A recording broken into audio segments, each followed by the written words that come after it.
Thank you. It's a good start to the meeting. I think my camera's just finished.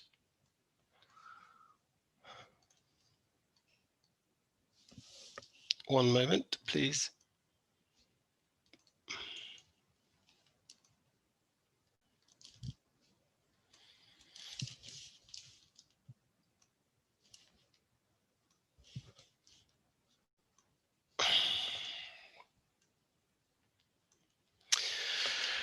Sorry about that, but there's a problem with my video camera, but I shall try and fix that in a moment.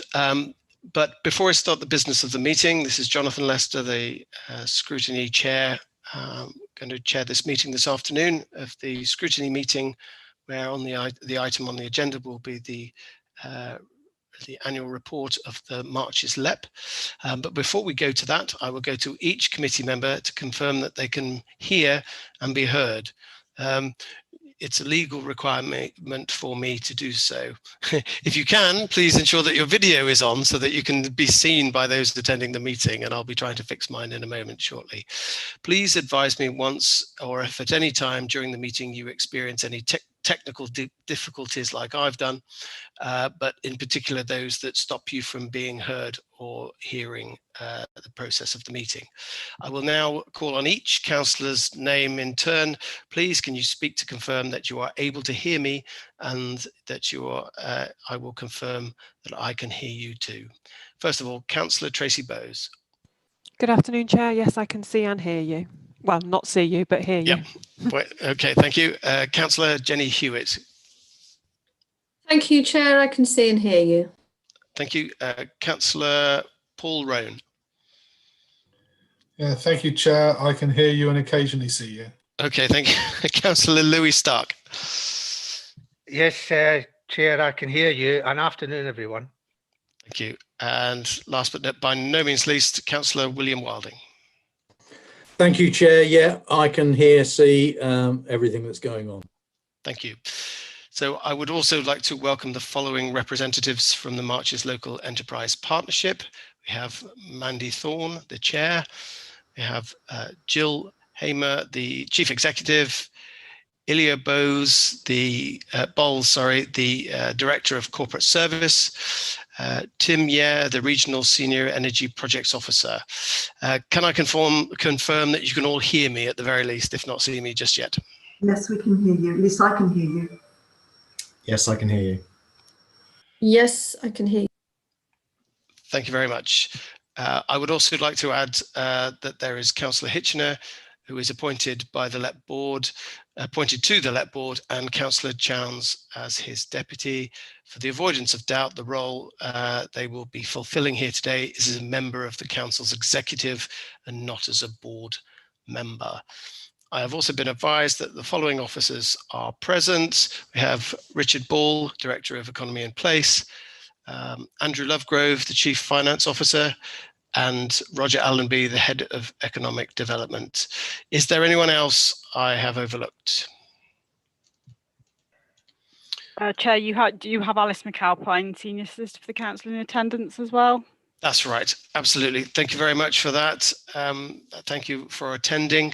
And I believe we'll be referring to a statement that you need to read out at the agenda item with a LEP, so we will come to you in due course, but thank you for your attendance. The council is video and audio streaming this meeting live on the internet and making an official recording. Please ensure that all mobile devices are switched off to prevent interference with the audio and video streaming. First of all, item 1 on the agenda is apologies for absence. We have apologies from Councillor Durkin and Councillor Matthews. Next item on the agenda is item 2, which is to receive named substitutes.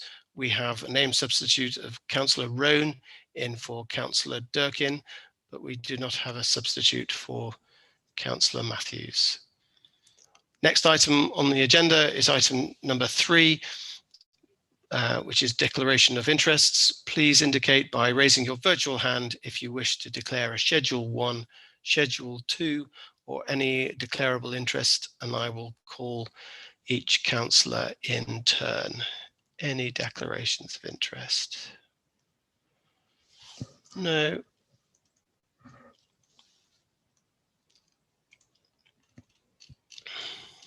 Go to item 4 on the agenda, which is the minutes of the previous meeting held on the 9th of November. No matters of accuracy have been notified to the monitoring officer. Non-voting attendees will be moved to a breakout room for a few moments. They will be automatically returned to the main room when all eligible votes have been cast.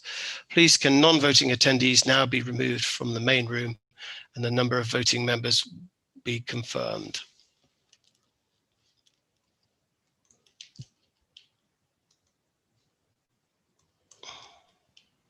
Chair, there are 6 voting members and they may vote now.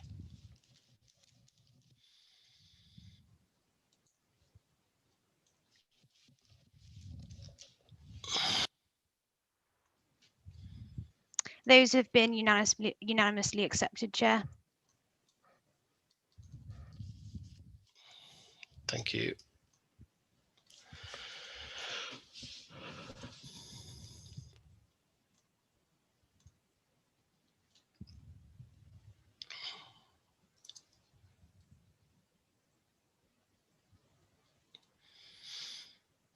Right, so the poll was on the screen and noted the outcome of the poll, and we are.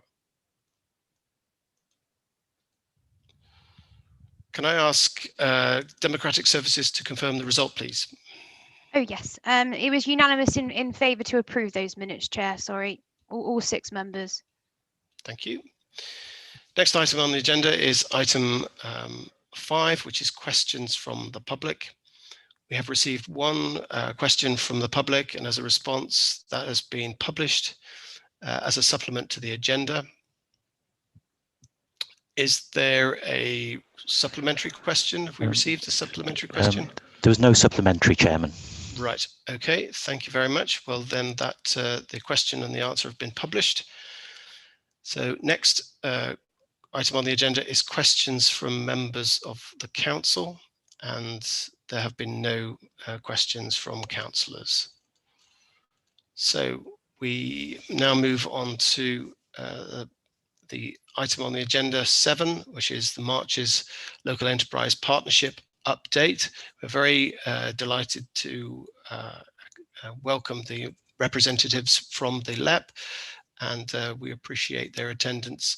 And but before we do, I believe we have a statement that Alistair McAlpine would like to read out. Thank you, Chair.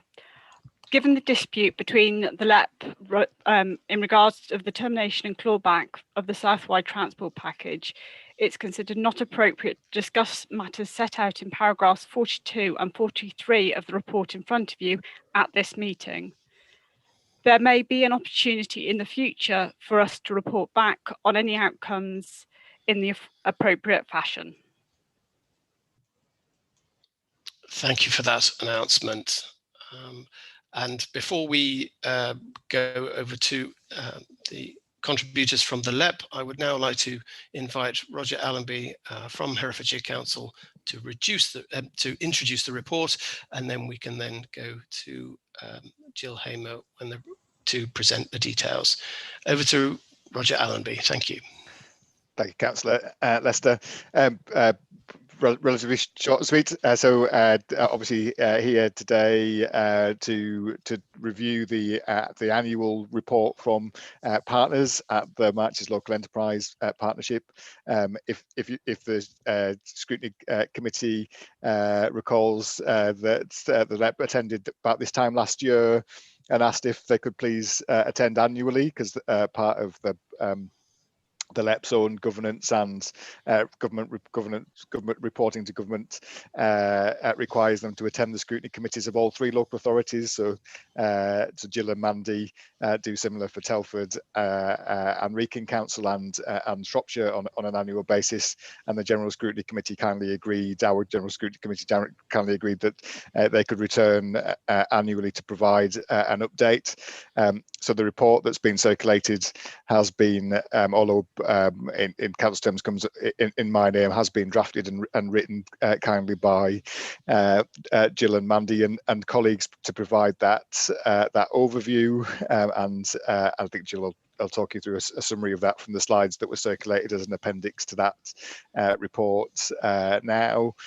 What the report does cover is that the LEP have kindly funded. We've been grateful for a wide range of economic development funding, and including some additional support that's been provided to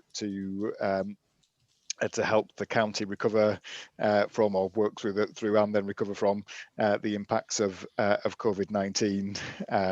So there's been a range of additional emergency support over the last few months from government down through the LEP, as well as the wide range of projects which are covered in detail in the report and the annex to that report. But that was all I was going to say in terms of introduction. Councillor Lester, if it's okay if I hand over to Jill to go through the yes, absolutely. We're really grateful to see Jill Hamer again, but we're also very pleased to see Mandy Thorne again, chair, and was chair last time we had the scrutiny. There's a lot gone on since that last meeting that we had, goodness me. Mandy Thorne, as chair of the LEP, did you want to make any introductory comments? Thank you very much, Councillor Lester. And actually, if I may introduce my colleagues Jill and Ilya to you. But yes, a lot has gone on since your scrutiny committee was actually my first outing last year as the very newly minted chair of the Marches Local Enterprise Partnership. It was a very different time in very different circumstances. But I'm very proud of how we have worked with Herefordshire Council and with partners to try and support businesses and our communities through the last 12 months, through not just the pandemic, but also the flooding. But I'll hand over to Jill. We have a presentation for you, and then of course we are more than happy to take questions. Jill.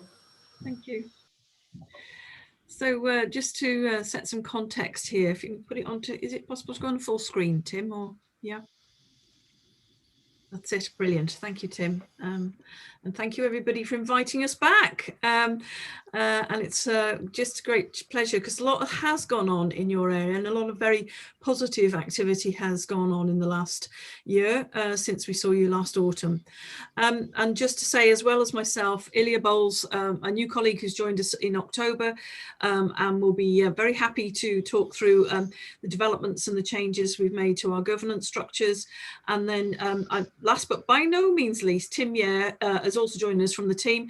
Some of you have met him before. He's our lead energy project officer, and will be very much able to answer any questions around sustainable development, our plans to support you to help net zero targets, etc. So Tim, next page, if I may, slide rather. So just a little context there. It's a map you all know well, and those key figures there.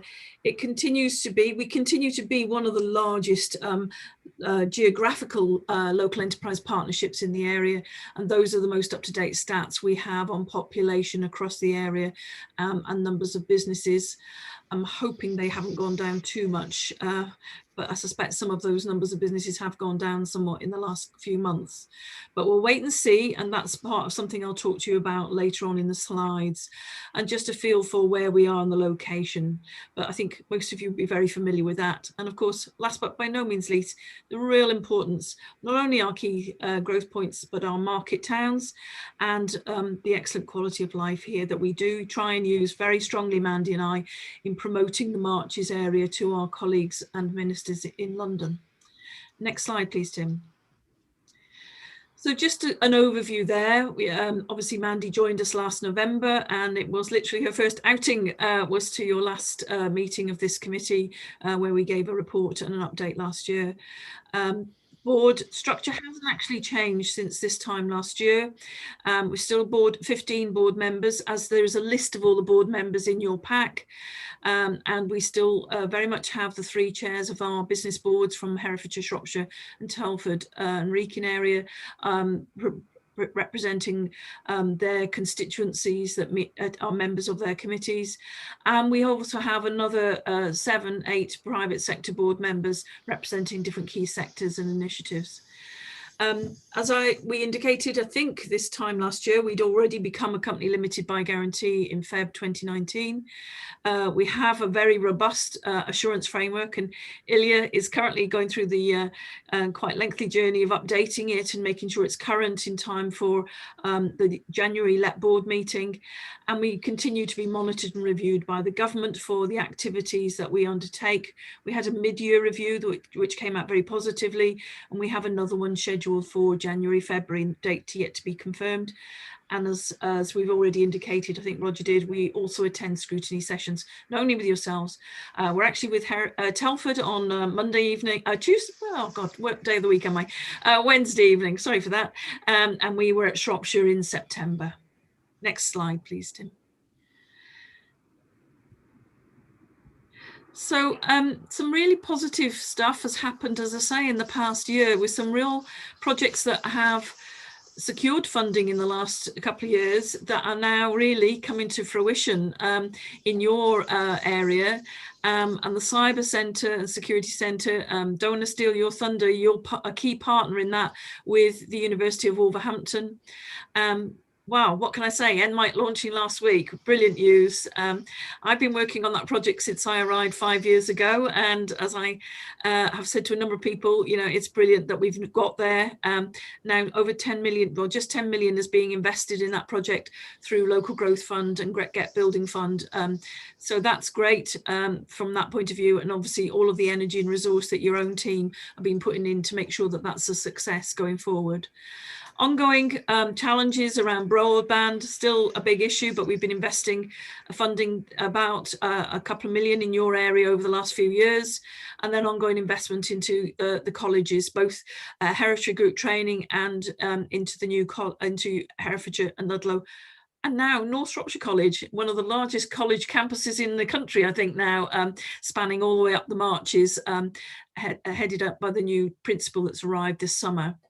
And then just most recently secured in this summer 3 packages of funding there, and the details are in your pack for the Hereford City Centre Improvement Project, the integrated construction of the wetlands, and the final phase, which takes us to the total 10 million investment into the Skyland Park campus through to I think it's February 22, that investment, that last phase there with the team, with Elena and her team at NMIT.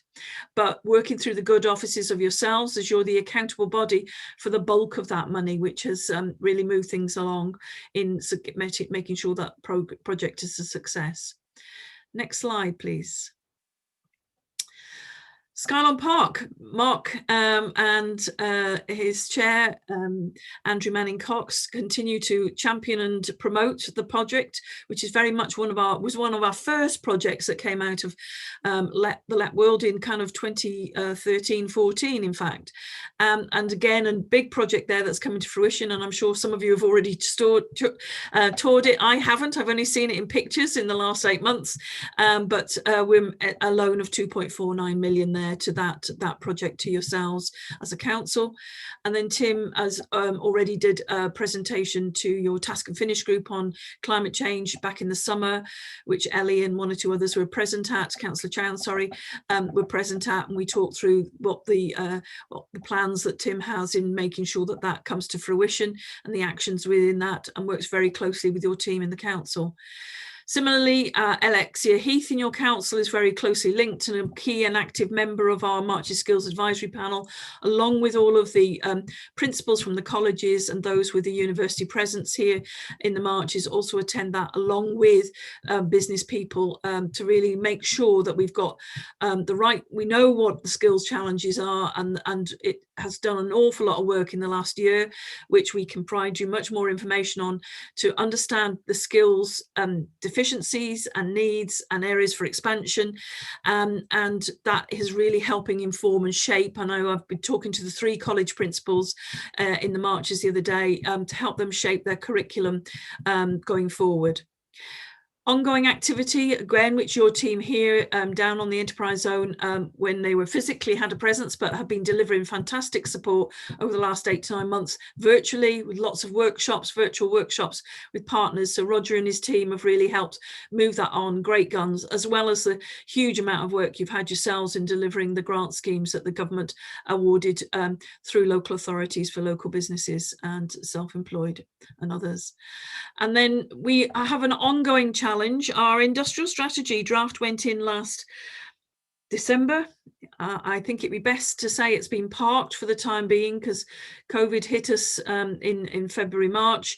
The government, we understand, is looking at a refresh, a repurposing of their own industrial strategy. And we're waiting for a little bit more guidance on that to see where that will pivot, transform into what I would like to see as more of a recovery strategy, but we'll wait and see what guidance we get on that. But there is a document there that identifies our key sectors at the moment where we felt there was development opportunities for growth. Next slide, Tim, please. And COVID, we've given you a summary there already of what we have been working on with many of you, in particular Councillor Hitchener and Roger and Richard Ball on the screens in taking this forward. There was an economic impact group that was meeting, which included the Chambers and the FSB, to talk about literally 2 weekly what was happening, changes with the grant schemes working correctly for our area, because my chair, Mandy Thorne, was feeding that information into a regional group, a West Midlands LEP Chairs regional group, which was feeding into the Ministry of Housing, Communities and Local Government recovery group that was meeting with ministers. So we were feeding up that information directly, not only through the Growth Hub, but directly through our LEP Chair, through senior civil servants and ministers, on what were the challenges and what was working and what was not working quite so well, particularly from the March to kind of July, August period, where there was still quite a few challenges before things really quietened down, before, dare I say it, the next wave of COVID hitting us September, October. So we've been doing that both through the LEP network, which represents 38 LEPs, and I myself am still active and did another meeting last week on making sure the rural voice is not lost in lots of the national planning for recovery, and I can answer some questions on that. But literally a meeting last week with the Department for Business, and it's called the Industrial Strategy Council, has been doing a lot of the shaping of ministerial thinking about what would work in relation to making sure we got a good recovery plan in place across England. Growth Hub, ongoing links there to what is available, and clearly in some instances it's changing daily with all the different policy changes at a national level and different schemes that become available. And clearly we've been very much helping to promote the grant schemes that you yourselves have been delivering to your local business base, and working with Roger and his team to make sure that there's a seamless kind of flow of information going out on your behalf on the Growth Hub website. Roger's already alluded to the fact that the LEP board agreed to award £444,000 to really help you alleviate the challenges of initially flooding and then COVID has had on particularly your tourism sector there. And I know Roger and Councillor Hitchener reported at the last LEP board meeting the great successes you've had with that, and I'm sure there's a report that Roger has produced for our board, so I'm sure that's available to you to look at as well, of what's been achieved with some very high profile marketing and approaches. But it will continue now, as we are with all 3 areas into at least March in that delivery of that, because clearly things have slowed down again this autumn in that what we'd hoped would be active marketing activities now in this autumn are perhaps not moved forward as much as we'd want for obvious reasons. So we're looking to do a real good launch with most of that money again in the new year, in March, in February, April, March there. And we did have an economic recovery summit there, which brought together, I think about 100 people on the line, really putting forward their ideas. And again, we fed those ideas and thoughts up to London, but equally they will help shape our hopefully soon to be produced recovery plan. Next slide, please, Tim.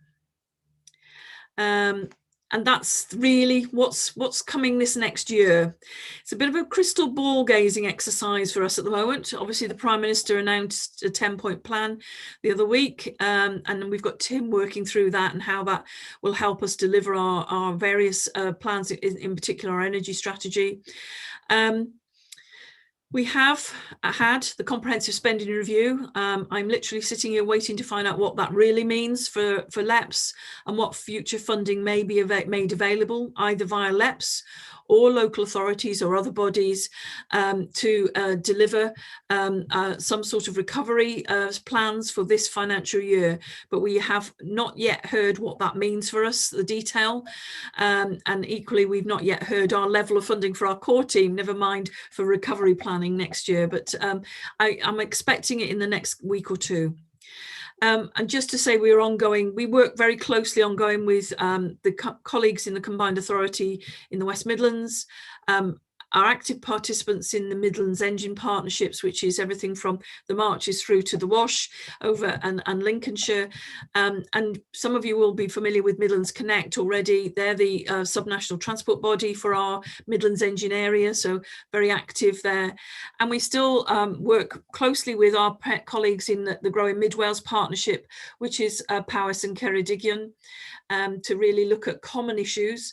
And I know our transport officers group is very active in looking at hoping that we could secure some money for transport in our areas to look at really cross-border transport challenges, as we do have a joint cross-border transport plan that we want to continue to deliver, but just need some more money to do that.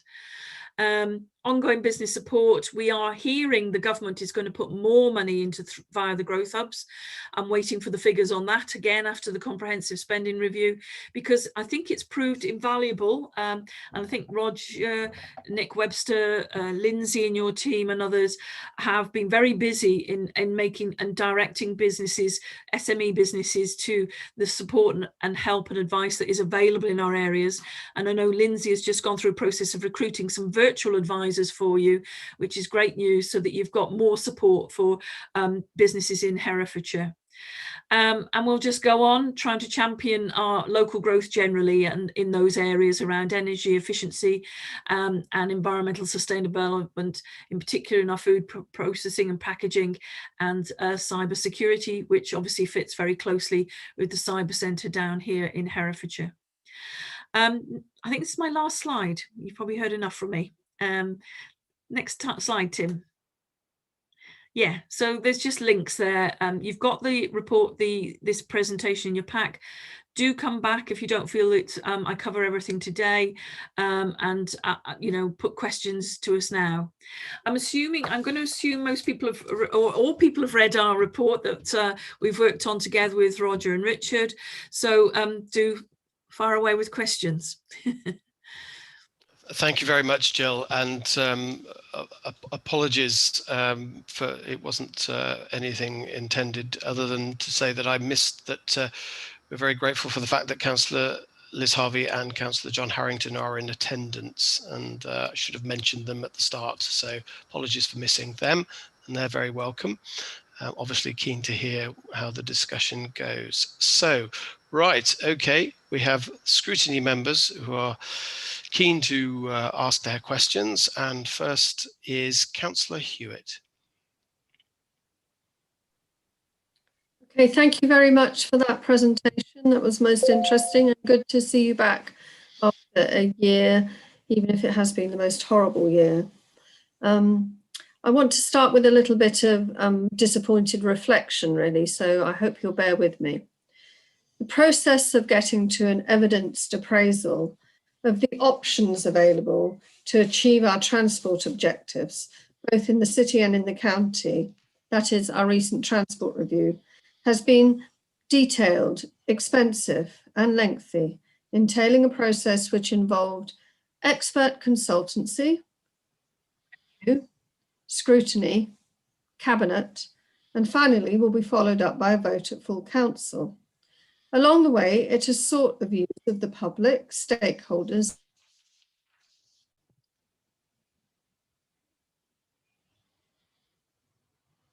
We seem to have lost Councillor Hewitt there.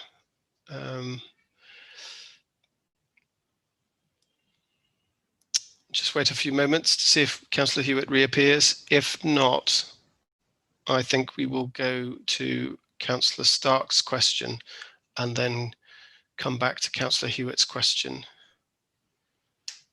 You want me to go ahead, Jonathan? Yes, please, Councillor Stark. Okay. And as soon as we finished your item, we must go back to Councillor. Well, I've got Hewitt. a number of questions, but I'll just ask. Yes, please. Now, yep. Jill, I'm obviously interested in not just the urban centres, but also in the market towns and the rural economy as well. I'd like to ask the question, do you think the makeup of the current LEP board gives a strong enough voice to market towns and to the rural areas? That's my first point. My second point is a reference that's linked to that and which comes from your 2019 Strategic Economic Plan. On page 12, and I think you mentioned elsewhere, you talk about an opportunity town programme. I'd like a bit more detail on that in terms of what it involves, timing, and when we might see some delivery from that. So that's two questions, one about the makeup of the board and one about the opportunity towns programme. Thank you. Thank you. Before we answer that question, just Councillor Hewitt, because you dropped out, what we were doing is just asking Councillor Stark to ask his question, and then we'll come back to you. But I'm also conscious of the fact that we seem to have lost Councillor Roan. So is there any way officers can just contact Councillor Roan just to check he's not having difficulties too? So apologies for that interruption, but yes. Okay, thank you. Councillor Stark, if I may answer the question as the chair of the board around the rural representation, and then I'll hand over to Jill for the answer around the opportunity fund. It's a very good question around what the rural representation is on the LEP board, but we, as a sort of statement, we don't recruit on where people live or where they're based work-wise. We recruit. A number of our places around the LEP board are prescribed within our the way that we're put together. So the local authority leaders have a place on the board, no matter who they are or where they live, and the business board chairs. And then we have the representatives of HE, higher education, further education. But I would, as a chair who lives in a very small village, who actually spent her teenage years growing up just outside Bromyard in Herefordshire, but now actually lives in rural Shropshire. And then if you put into the LEP board where our Herefordshire representatives, certainly I believe that Frank Myers lives in south of the county, Christine Snell lives, she's from the horticultural sector. I think we are fairly well represented by people who understand rural issues, as much as we can be on a board where we recruit to people's skills, not to where they're left. And I don't mean to be facetious, but just to sort of state how we go about the recruitment. But I do feel that we are very cognizant of the difference between the needs of metropolitan areas and the needs of rural areas. And it's something that Jill herself, as a, I shouldn't say this probably, but as a farmer's daughter and somebody who has been brought up on the Welsh borders, is very, very aware of. And that's why her views and her voice are very much sought after by government in particular to talk about rural issues as far as local enterprise partnerships are concerned. But it's a good question, and we are really mindful of the need to have a strong voice of our rural communities. Jill, over to you around opportunity towns. So where we're at on that is, I'm being very honest with you, we've not taken it forward in effect because that's just, we've been targeted by the government to really focus very heavily since we wrote the SEP, the Strategic Economic Plan, sorry, to really focus on the local industrial strategy. Now, that doesn't preclude or exclude the kind of market towns and what's going on there.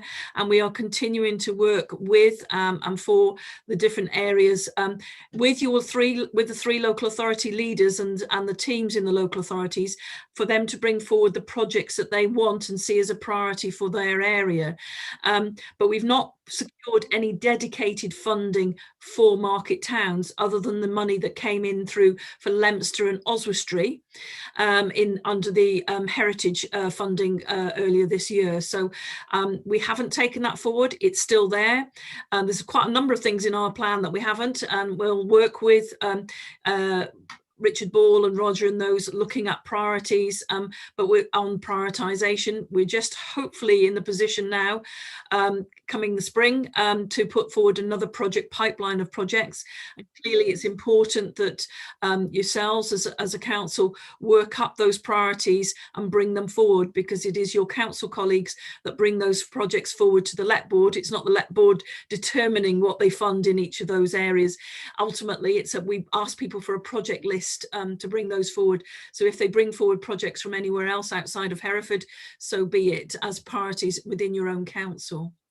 So not a positive reply. I think there's opportunities coming forward around that, but we are where we are as yet. But I think it's important that SEP was written for a 5-10-year investment plan, and so we can keep revisiting it and looking at as priorities for investment going forward.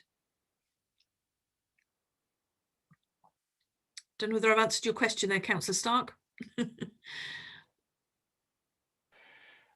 Yeah, I do think the problem is that if we're not careful, the three urban centres tend to swallow up much of the money, because that's where the economic activity is concentrated. And I would like to just simply ask you to bear in mind that there is a need for the market towns and the rural areas of the marches to be given equal weight in the funding process. I accept it depends very much on the projects that emerge in the pipeline, but from you as leaders of the LEP, I would really like to see initiatives coming from you, at least in terms of funding programs that we can then respond to in terms of giving you a list of projects. I represent a market town, and I do know that sometimes we do just get put to one side because Hereford seems to get so much of the money. Thank you. Just if we may just come back, because you're absolutely right, but the money that we were in a position to allocate some revenue funds, which is very unusual for LEPs. Most of our funding is capital funding, but the funds that we released, the 444,000, which was alluded to in the report, Roger's report, that was around working across the counties, and actually certainly Telford and Wrekin and Shropshire very much focused on their market towns to support those market towns in their COVID recovery. So we would like to be in a position to allocate more revenue funding in the future, but we wait to see how the government is funding local enterprise partnerships going forward. But we absolutely take your point, Councillor Stark.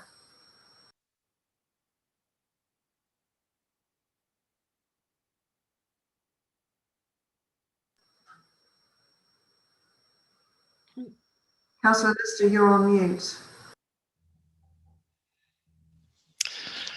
Perish the thought. Right. Okay.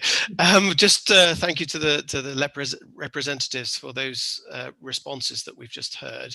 Obviously members of the LEP are well aware of the rural issues, but just ask the committee to be mindful about the fact that because that's an issue close to their heart, they may want to be thinking about a resolution. Can I just check, Councillor Rowan popped in and out, we lost you for a bit. Can I just check that you can still see and hear now? I can see and hear, and I got the gist of the reply, so I thought that must have been Councillor Stark's question. Yes. But majority of the time, everyone's freezing. Right. And my internet connection is absolutely spot on. So I don't know whether it's a bit of hardware rather than the connection, but I will do my best. Okay. Right. If this doesn't stress the importance of connectivity, I don't know what does, but there we go. Right, and then at the very start we had Councillor Hewitt who dropped out mid-sentence, so can we go over to Councillor Hewitt, please? I think the point I was making that I was just talking about the democratic process by which we've arrived at enough evidence in order to make a decision. But by contrast, the process by which this authority lost the opportunity to repurpose the £27 million for the Southern Link Road, the decision was made, notwithstanding evidence received from our officers that I think we had in hand £15 million of worked up active travel measures, oven ready, so to speak. It was made, as far as I understand, without any expert consultancy advice, and if I'm wrong about that, you could make that clear to me, without LEP officers or paid consultants giving a view to a panel of non-experts in a 2-hour meeting with only 3 publicly elected members, 3 council leaders, an array of unelected members, some of whom, gimme the money, clearly had their own interests. Well, sadly, this is all history, and we would have been well on the way to a decongested post-COVID economic green recovery by now, with cycling and walking infrastructure and electric buses, while it's water under the bridge. And I have to say, I'm informed by cabinet members that the new relationship, present disputes aside, is developing nicely. However, given what I've just outlined and going forward, I have a real concern that every opportunity to progress our aims here in Herefordshire will be down to a poorly informed political bun fight in the back of a hotel room somewhere in a dark corner of the Marches.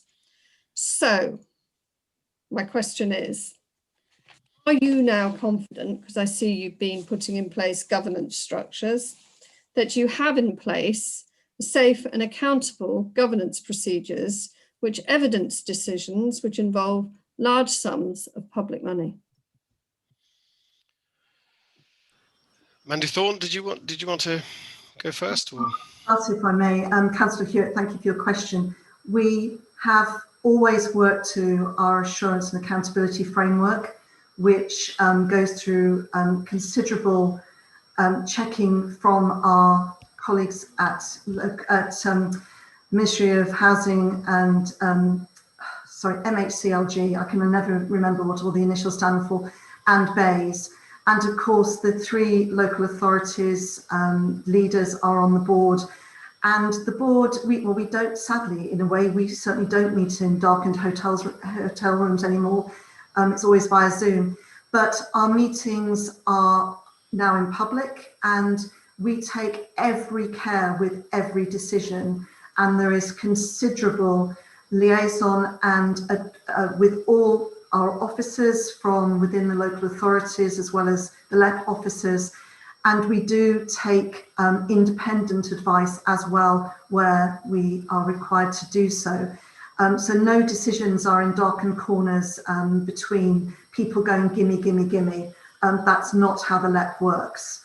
The LEP board members are all volunteers. They are directors of the LEP. They're absolutely volunteers. There are no expenses paid. They give their time freely, and they give an awful lot of time and the word I'm looking for. They take a lot of care to make decisions that are appropriate.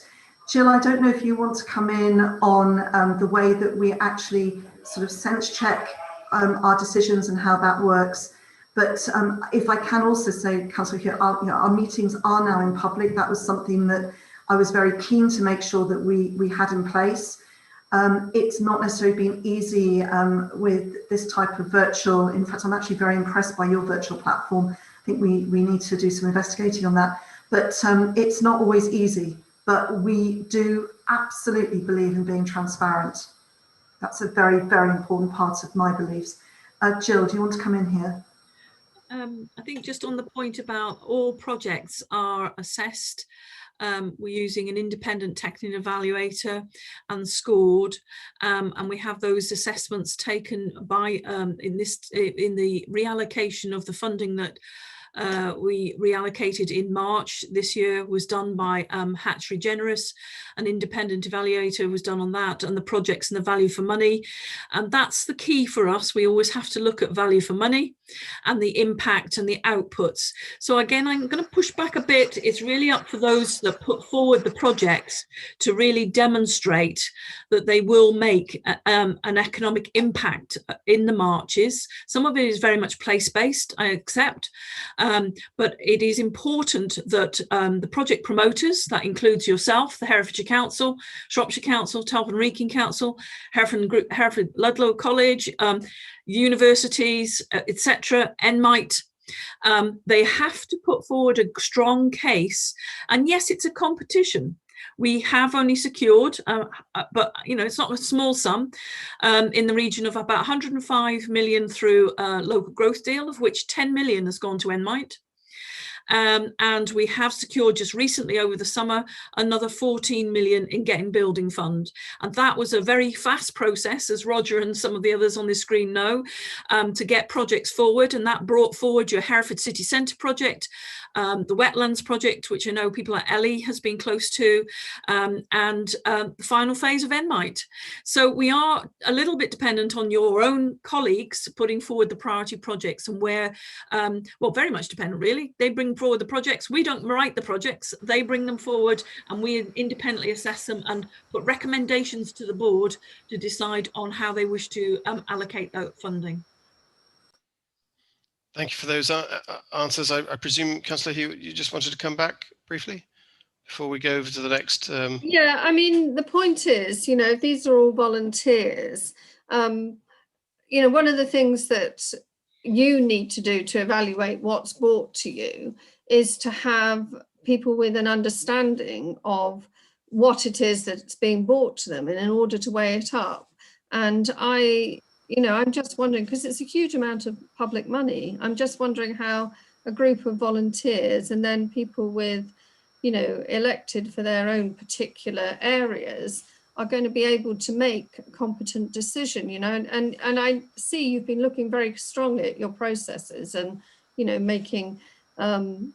making changes to that. I just think that, if you're going to assess whether something is value for money, either you're doing it on the basis of data and evidence or opinion. And Councillor, we absolutely work on the basis of data and advice.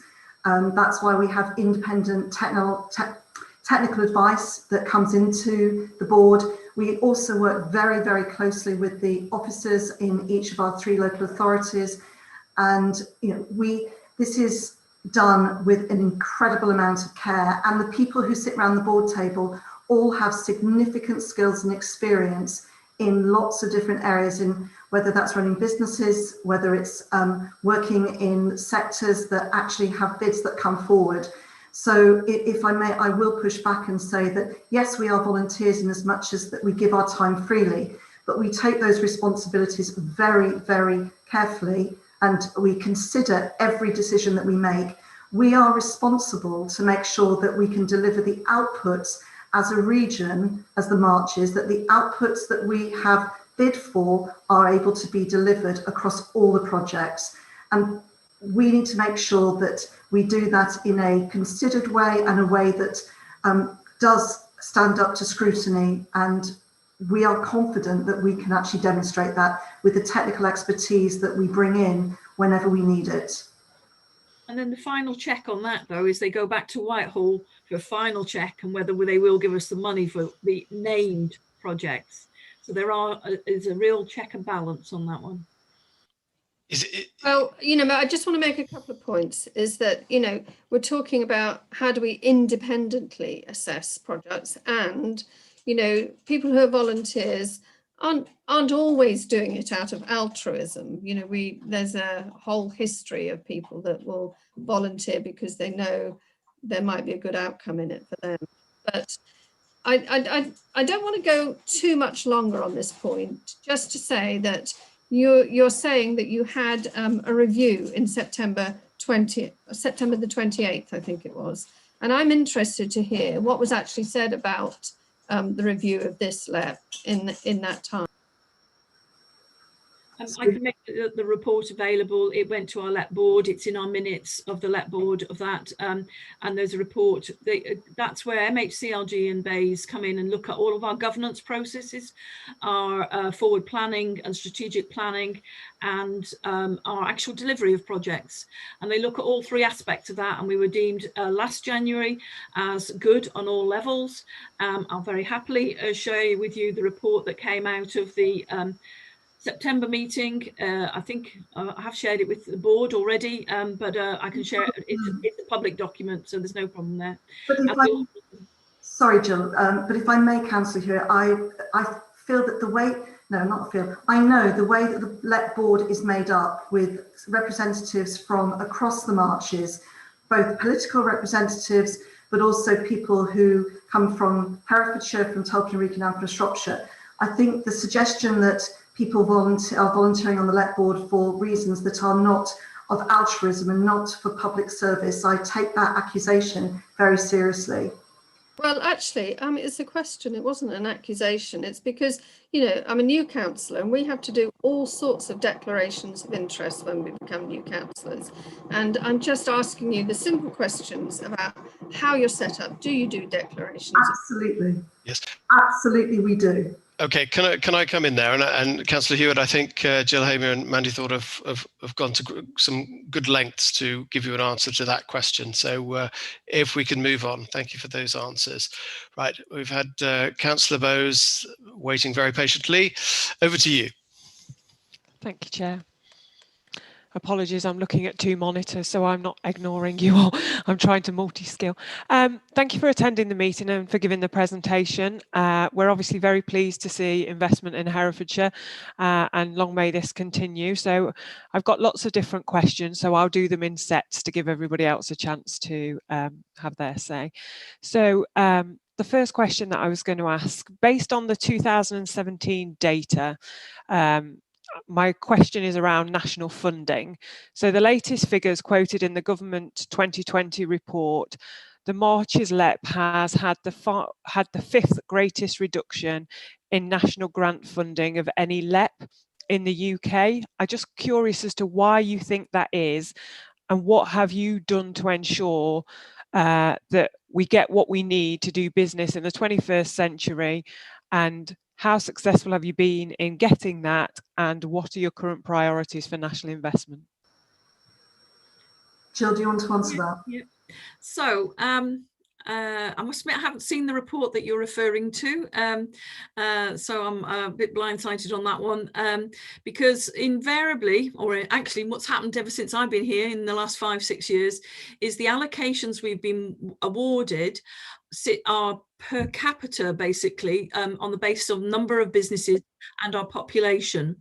And that's money we put our business cases in, signed off by our board when we did it for Growth Deal 1, Growth Deal 2, Growth Deal 3 back in 2017, and most recently for our Getting Building funding. And there is a league table, as you say, out of the 38 LEPs. I think we fare fairly well in comparison to our kind of a comparator LEPs, which is people like Swindon and Wiltshire, Lincolnshire, Cumbria. You can see a theme here. Dorset, we are more the rural ones. yes, I agree, we don't get the same level of access to funding as the Birminghams, the Manchesters, and London, but generally we hit within our mark and our range of what other LEPs are getting. But it is ultimately the ministers decide, based on the business cases and the projects we put forward, that they allocate those funds. Thank you. So in terms of Brexit, what have you done to prepare the Marches business community for Brexit? Where do you see the impact, positive and negative? And what are you doing about those positives and negatives? I think it's in the report, the kind of general response, that we are currently in receipt of additional funding, in particular through our growth hubs, working with your own colleagues at the Herefordshire Growth Hub, Marches Hereford strand of the Growth Hub, to really try and support them and give advice and guidance. We have had an additional sum of money literally awarded about 2 weeks ago to increase the advisor capacity. It will be all virtual advice to help businesses, because the government and ourselves are recognising that demand. We had some monies last January that went down very well. We've been given another package of funding that we're just talking through with colleagues in Herefordshire, Shropshire and Telford councils about how that's best delivered, but it is likely to be virtual advice workshops to really give people ideas on the challenges they've got and the changes in the different rules and legislation that will come about or not as a consequence of the 1st of January 2021 and the changes and what deals are signed ultimately by our government. So there's quite a wave of work. We are very dependent, and I think there's a common theme here, we are very dependent on central government for all of our funding. So we haven't been required to make a business case for additional Brexit funding. Generally, LEPs are only given capital funding, but we are given some revenue funds to go through our growth hubs to support businesses, in particular in the below 250 employee size, which is the 90% of our businesses in our area. So we have had some more monies, and we've been working with Roger and his team to really look how that can be best deployed as virtual advisors, as virtual workshops, working with the Chambers of Commerce as well earlier this year and the FSB to really make sure that those messages get out and about to the business community. But we've not been given a separate pot for us to decide locally what we can do with it. It is given to us for specific reasons, and we are currently implementing that in mainly virtual business advice and virtual workshops to deal with Brexit. We've not been given any other capital funds. The only capital funds we've had most recently was the 14 million for Get Building Fund. That was more about levelling up and getting the economy going, which as the Prime Minister outlined. Okay, thank you. Can I just, Councillor Bowes, sorry. We've lost Councillor Rowan again. Councillor Hewitt, we lost you for a moment. Can I just confirm that you can hear and see us? Yes, thank you. It's so annoying. I can see you. Okay, I think lots of people in lots of different areas are suffering from internet connection. There must be something in the air. Right, sorry, Councillor Bowes. I just have one more on this session, please. Thank you. The climate emergency. So given the deeply rural nature of the majority of geography served by the Marches LEP, we've got several areas of natural outstanding beauty, SSIs, important river catchment, the nature of the Marches economy and the declarations of climate emergency made by your member authorities. How well aligned do you feel the LEP's strategic priorities are to emerging and recognise global threats? And what do you feel still need to be made to support the county's ambition to be an exemplar of 21st century rural living? I'm going to kick this one off and then I'm going to hand over to my colleague Tim. I know he's expecting me to do that. Again, currently the funding we can access isn't directly about achieving, with the exception of what the work area that Tim's working on, that really is about challenging and getting us ready and moving us forward in tackling the economic downturn plus the impact of climate change. So we have a limited number of projects, which Tim can take you through. The most recent, which I know Councillor Chowns and others were really pleased about, is the money we got as a pilot project for the wetlands project here in Herefordshire. And we have another project up in Telford, which is looking at energy reduction in housing and making them more energy efficient. So we've got 2 pilot projects. That's the first money that we've really been given that we could bid for that would help start to address that. In the past, it was shovel ready, get them built, get them done, roads and other similar projects. So in the early days of the LEPs back in 2014, 15, 16. So it is just, I think there's a change in the way the government is thinking as well in relation to the level of funding that we've got. We've got no revenue funding for that. And I'm very much hopeful that we will see more of the capital funding coming forward, with the exception of the areas that Tim's working on, to really demonstrate and help us look at the infrastructure and meeting climate change challenges. But as yet, we've not had that funding directly for that.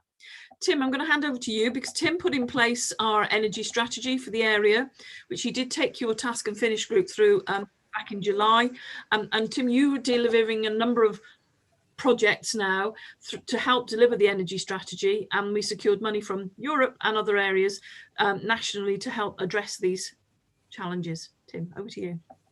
Yeah. Hi, good evening, everyone. Yeah, I mean, basically, the whole of my work stems from the March's energy strategy, and that is a document which is set up by the LEP, by every LEP in England, to deliver what the local economy really needs. And I think it's quite an important thing to actually understand the strength of the green sector, especially. I mean, in the Marches, for instance, it's worth something like £150 million just into the low carbon goods and services sector. So it's quite an important area of our work.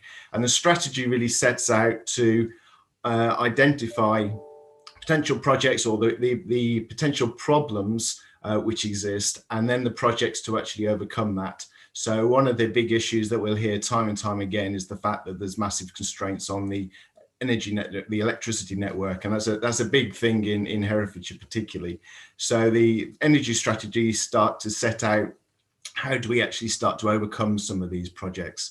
So all of the authorities now have really taken on board that energy strategy, and on top of that, they've all got net zero targets, which go way beyond that original target, which was set out in the energy strategy. And my role is working with every single one of, well, all 3 of the local authorities to try and work out how we get to net zero by 2030. And that's actually a really big challenge, really. And it's going to be made up of lots of different responses. So in some areas, in Hereford, for instance, there's the heat network being developed, which will be a massive boost for energy in that area. But in more rural areas, it's going to be smaller scale projects potentially to overcome those issues that are existing there. So what the energy strategy is now developing is a whole series of projects, a pipeline of projects, if you like, which we can fit in under each of the 7 strategy target areas. So we're looking at, I say, a whole range of different types of projects. And again, it comes down to what the local authorities want to put forward as projects. Working with Herefordshire Council on things like the MARE, the Marches Renewable Energy Project. And that's again funded by ERDF, so that's money that we've got in from outside of the LEP. It's working really well so far, despite COVID having hit it rather hard and slowed a lot of the delivery of projects down.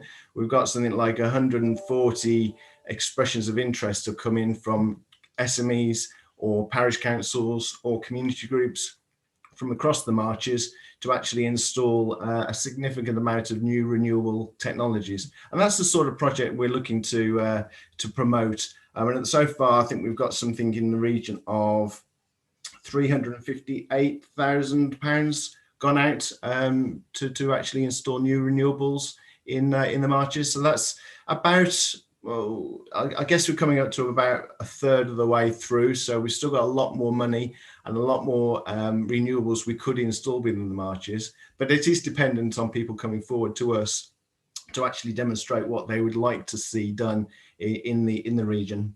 Other projects that which are sort of ongoing as part of the recovery as well. There have been a number of new pots of money which have come forward. One which is quite exciting at the moment and causing quite a lot of work is the SALIX Public Sector Decarbonisation Fund, which was a new pot of money which anybody could, any local authority could bid into, and Herefordshire have been bidding into that to help promote social housing refurbishments.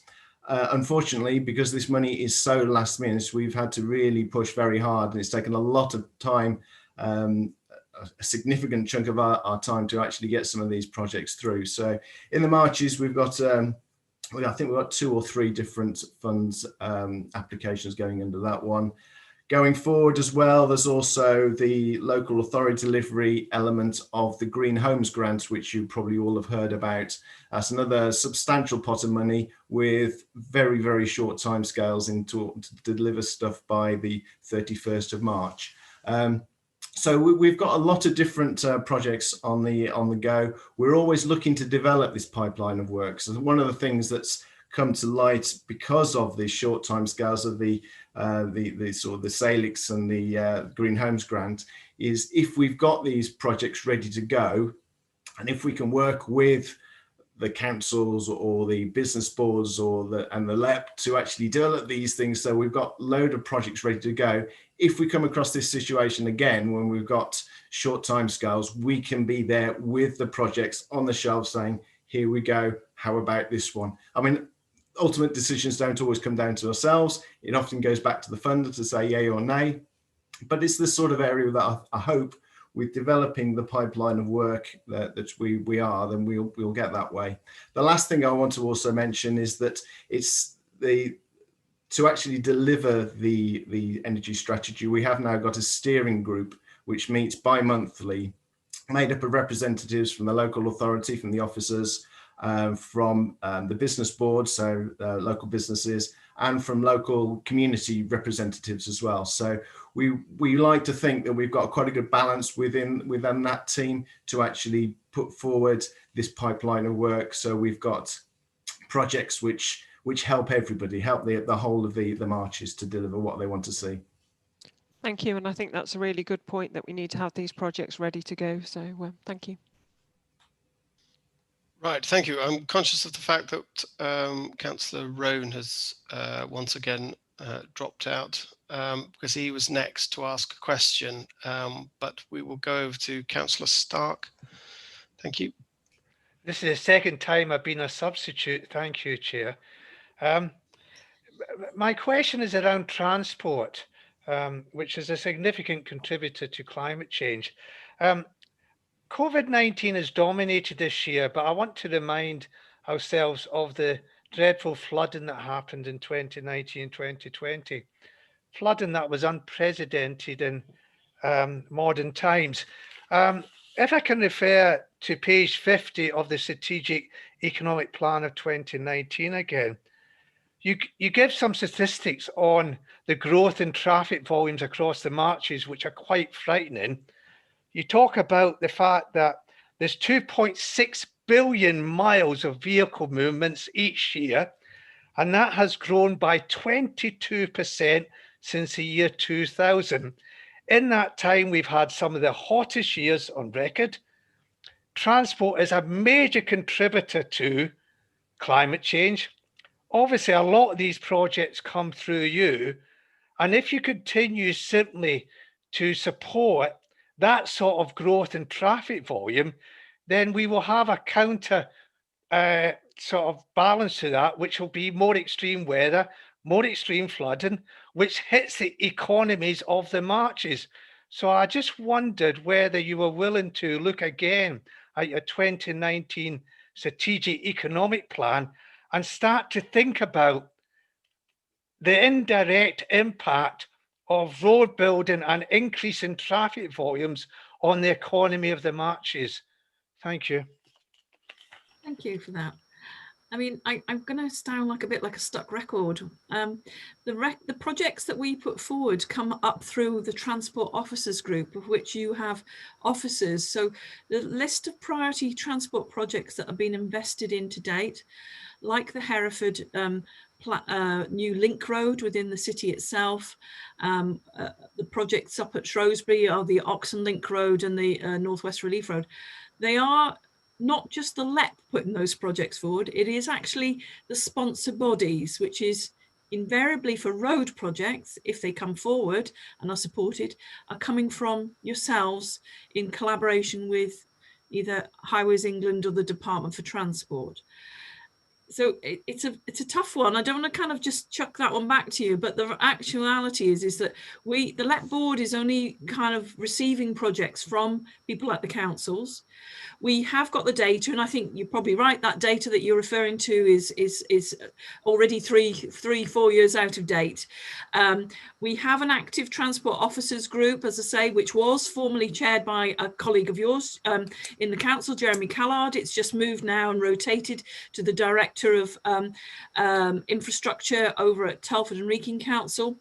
They very much lead that and identify the priorities for transport bottlenecks, whether it be road, rail, across our area, and make those cases working with an organisation called Midlands Connect, again, and they feed those into strategic planning with the Department for Transport, whether it be road or rail. So I hear what you're saying. There's some LEP money gone into road projects, but the money that went into the city centre link road, that went in with the support of your own council. The money that's going into the new bypass, the Northwest Relief Road, rather, at Shrewsbury, is, that is with the support of the council and the DFT. So we're not doing it alone, because they do need to take account clearly of the impact of those developments on the climate. And I'm suspect there's a continuing rethink, but I'm not a transport planner, about the way those go. And I know your own council did that only last Thursday, I think it was, when I sat in on your own cabinet meeting about your transport priorities going forward.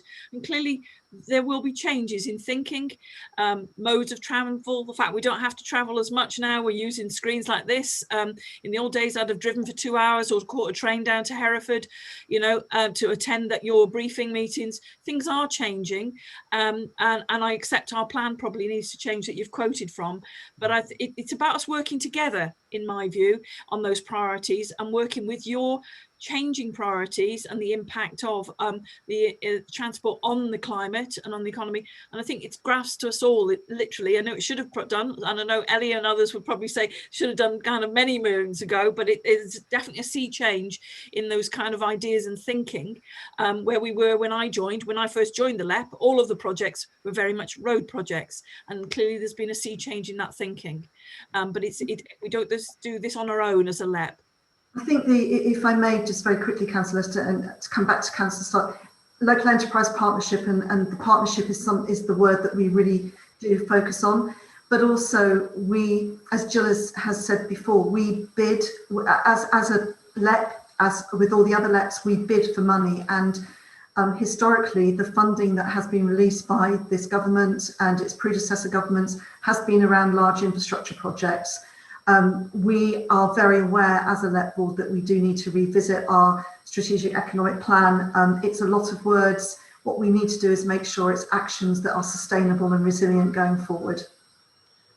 Okay. Can I just add one thing to that, Councillor Lester?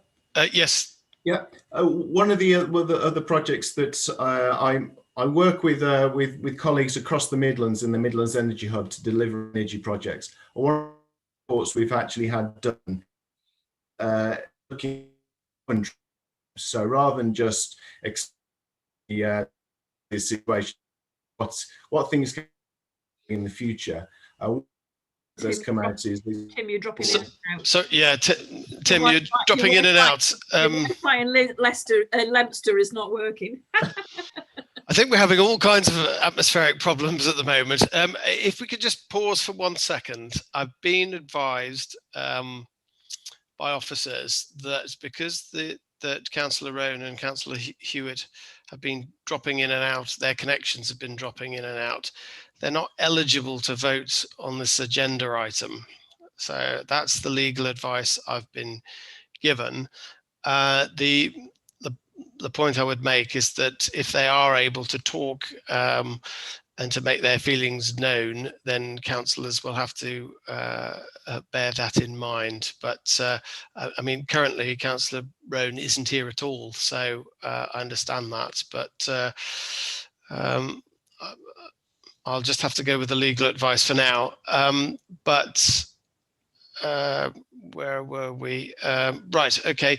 I just wanted to make one question before we go any further. Obviously, the LEP has seen a lot of money come into the Marches region in terms of projects and delivering projects, paying for much needed projects. And it's quite easy to quantify the amount of money that the LEP has got in from national government. But has the LEP thought about a way of logging, as it were, or recording how much inward investment has been happening in the LEP area? In particular, obviously, we're most concerned about Herefordshire, but the LEP as a whole, inward investment from business as a result of the LEP activity. That's an ongoing discussion, and I'm going to actually, it is actually the LEP itself, the LEP team doesn't lead on inward investment. It's taken forward by the individual local authority teams. We have, they meet, Roger, with other colleagues to talk about that. But clearly the investments that have been made, for example, on the enterprise zone and those going forward, will obviously attract new companies, and we have supported making sure that each of the areas are represented at various trade shows, including the large one in that was held formerly, but I'm not sure where it'll be held going forward, in the south of France, looking at inward investment. But the data and the individual data that we get about what inward investment has been attracted as a consequence of our building our roads projects, putting in broadband. I haven't got the direct related data, and I'll be frank with you on that, Councillor Lester, of whether, you know, by the fact that we've put broadband all the way across Herefordshire and Shropshire and increased that, still many gaps, I know, whether that's brought more businesses in, we can only assume, but we are getting the data from each of the projects and seeing the numbers of businesses that are using that, and those are reported by your own individual councils. So it's something we could look at, but I haven't got a data report about actual attracting inward investment as a consequence of the growth deal and now soon to be getting building funding money as attracting more businesses. But clearly the investments we've made, well, mainly driven by your own council on the enterprise zone and also at the land deal up in Telford, have also attracted new companies and new investment. But that project was attracted, the LEP secured the proposal for a land deal in the same way as we attracted the enterprise zone for its investment. But really, Telford and Wrekin Council and your own council have led on the actual attraction of the new businesses to those areas. Mandy, sorry, I hand over. No, I guess the other point to make is that all of our money is always match funded, whether that's from your own funds as a local authority, whether in some cases it's private sector money, whether it's from higher education, further education, and certainly some of our Getting Building funds are those projects in the Northern Marches have been actually match funded by private sector. So we're getting better bang for our buck, for our public sector buck, if that makes sense. So again, that's that partnership way of working that is absolutely crucial to the way that LEPs are set up and deliver. Thank you for those answers. I just think it may be something to consider about it being something, some way of capturing it. I know it's not always as straightforward as perhaps the grant funding money. It's easy to tally that, but it may be something, because obviously, you know, as a result of these LEP initiatives, that inward investment is exactly what we're trying to achieve. And if there's some tangible evidence to point out as a result of the LEP work, I think that would only do, that would really strengthen the arm of the LEP, especially when it comes to bidding for further government funding. Right, okay, we have next question is Councillor Hewitt and then Councillor Stark.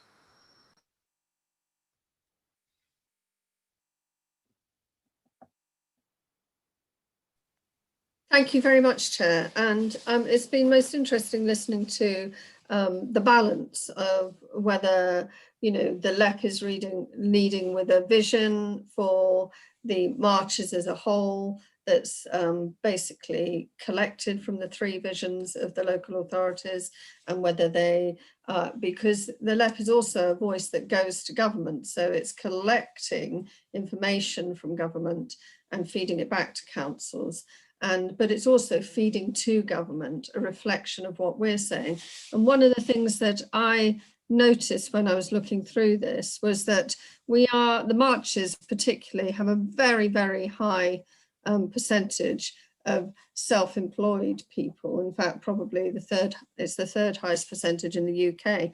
And many of those self-employed people are in the creative industries because they're drawn to the borderlands, because of the landscape, because of the atmosphere, because of it's not a high density population. They have time to think and to create.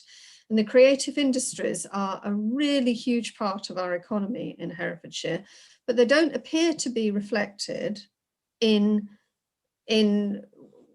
how money is drawn into the county. I mean, I know that, obviously the revenue money with the visitor economy, but the visitor economy doesn't exactly fit the bill for creative industries. And I'm reading from the cultural strategy here. It says they will ensure the development of the creative industries, inform economic policy. And I'm very interested to hear how much work the LEP have done with this cultural partnership, I think it's called, because the Herefordshire Cultural Board Partnership, because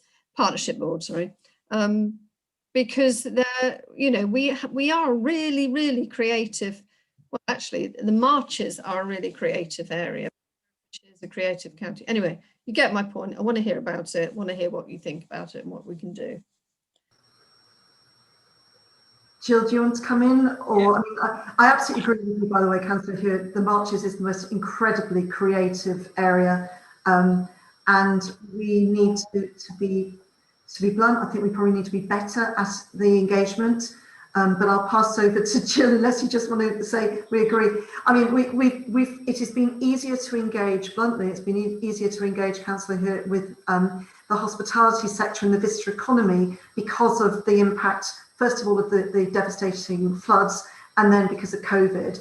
And that group of industries has come together, whether it's the festivals, whether it's B&Bs, whether it's restaurants, pubs, hotels, they have tended to come together, actually reaching out to the creative industries. I'm thinking of some, the theatre groups. I was having my ear chewed by a whole lot of musicians over the weekend. That is much more difficult, and we need to do better. And any support that you might be able to give us to actually hear from them and feed that in to see how and what we can do would be very gratefully received. Am I to take it that, are we to take it that there haven't been meetings with the LEP and the Herefordshire Cultural Partnership? I'm regularly come across Nick Millington, who many of you will know. He's obviously a member of the Herefordshire Business Board, but I've not actually, and I can only say this, ever been invited to that group. We've been meeting with the tourism groups regularly, but not that cultural partnership group. And the other aspect is just the challenges is that what we're desperate for is because generally partnerships like that are really looking for more revenue funding, and that's why I've been lobbying long and hard to try and get the successor money that we did receive. We received over 100 million across this patch, across the marches, in revenue funding from the European Union, and that I know some of that was originally came from the UK, but that was the pot that we had as revenue funding to really kickstart a range of business support programs, both for the rural economy under the Rural Development Programme and on other aspects of that for tourism and other aspects. But that money has just about all been used up now, and we still have not heard any more of any successor funding to help people like the group you're talking about bid into. The only monies I'm aware, because I know quite a number of them have been struggling, is obviously through the Arts Council and others that have been making some monies available, but we haven't really had that. We've not got a pot like we had in the old days where we could literally 5-10 years ago, where we could bid in for different groups like that, could bid in for funding support like that. Right. Thank you for that answer. We've got Councillor Stark to ask a question next, but whilst we're listening to Councillor Stark's question, can I get legal advice, please, with regard to the meeting, as we've lost Councillor Wilding now. Councillor Rowan hasn't been able to come back. So that means that there's only 3 scrutiny committee members who are able to vote for any recommendation. And can I just check whether that is a quorum situation to be in or not? You're correct, Chairman. You're correct, Chairman, with that number. Yeah. You are correct. Okay. But we cannot afford to lose any more. No. Okay, then. So everyone, make sure your internet's behaving. Otherwise, we won't be able to vote on anything. Right. Okay. Over to Councillor Stark. Thank you. Yes. Thank you. Can I go back to the 2019 Strategic Economic Plan? I obviously have an obsession with this. And to page 62, where there's a reference to the rural LEP group. I'm quite intrigued by that reference and what it is. And if it does exist, and if it is some offshoot of the LEP, why there isn't a Market Towns LEP group to match it, since there's quite a number of market towns that you do honour in the plan, but apart from honouring it, they don't seem to have their own group or own part of the LEP that focuses on it. Thank you. Thank you, Councillor Stark. That's referring to a national group that I sit on with other LEPs from across England, where we put forward ideas and thoughts about, dare I say it, making sure that Whitehall doesn't forget the different and varying needs of rural areas. I was only on another call this week where they were asking about how project development works, because they have a lot of information about how it works in cities and in mayoral combined authorities, and as Roger knows, I've fed back to him, I sit on this group just to try and keep, dare I say it, banging the drum. I'm an ex-rural development commission person. I work very closely with Countryside Agency. You know, I do feel that there is definitely less awareness of the challenges of rural areas currently in the current thinking in Whitehall, and that's about all I'm going to say before I get too political, to kind of think about how and what is a priority for our area, especially as it was recognised in the group I was on.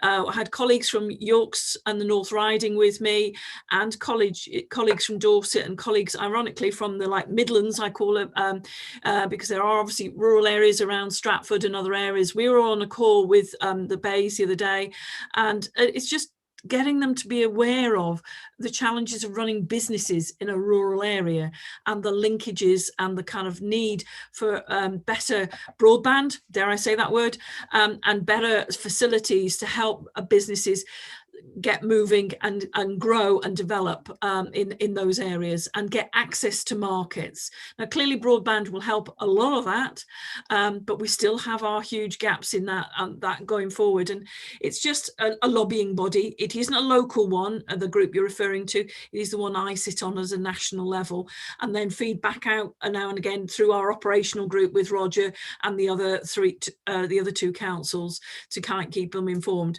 And I still actually keep in regular touch with somebody, some of you may know on the screens, the former CEO of South Shropshire District Council, Graham Biggs, who represents the Rural Councils network, and he is still very much in touch with me regularly on a basis to make sure we and him are saying the same tunes, the same hymns when we're on national calls. But it is quite difficult, and I was actually encouraging him the other day to really think about something like a Rural Development Commission again, because I feel since that was got rid of, dare I say it, in the early 2000s.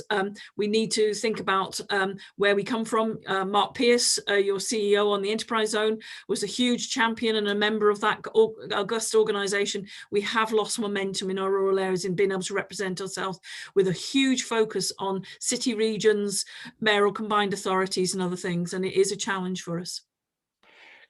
Can I just ask, Joe, then, that you take up an initiative to form a small towns LEP group? Because I just feel that we do not have a voice nationally for the small towns that are dotted around England. I mean, there's about 15, as you recognise in your plan, and with the best will in the world, we do get left out because we do have some industry, we do have some investment, I accept that, but somehow we get lost in the noise that surrounds all the big conurbations and the big urban centres and the debates around HS2 and all the other major projects. So if there's a rural LEP group that acts as even a lobbying voice nationally, then can you think about a small towns LEP group as well? Because I'm sure there's plenty of LPs who have the same issues with their small towns. Mr. Scott, you're absolutely right. And certainly when I meet with, and tomorrow I have the bi-weekly call with the West Midlands LEP chairs. This is something, I'm a bit like a stuck record on that one, which is actually don't forget rural areas, don't forget market towns in particular. I'll bring it up with them. I certainly know that my colleague in Warwickshire feels very strongly about this, although I don't think he's on the call tomorrow, but we'll talk to the LEP network as well and see what we can do. But we lobby an awful lot on this issue. To be blunt, the two of us are both from rural areas, so it is something very close to our hearts. Thank you. Thank you for those answers, but thank you, Councillor Stark, for the question. In order to help our colleagues from the LEP, perhaps if you could be minded to think your way through a recommendation, because I mean, we've heard loud and clear that both Jill and Mandy are fully aware of the rural issues and the market town situation.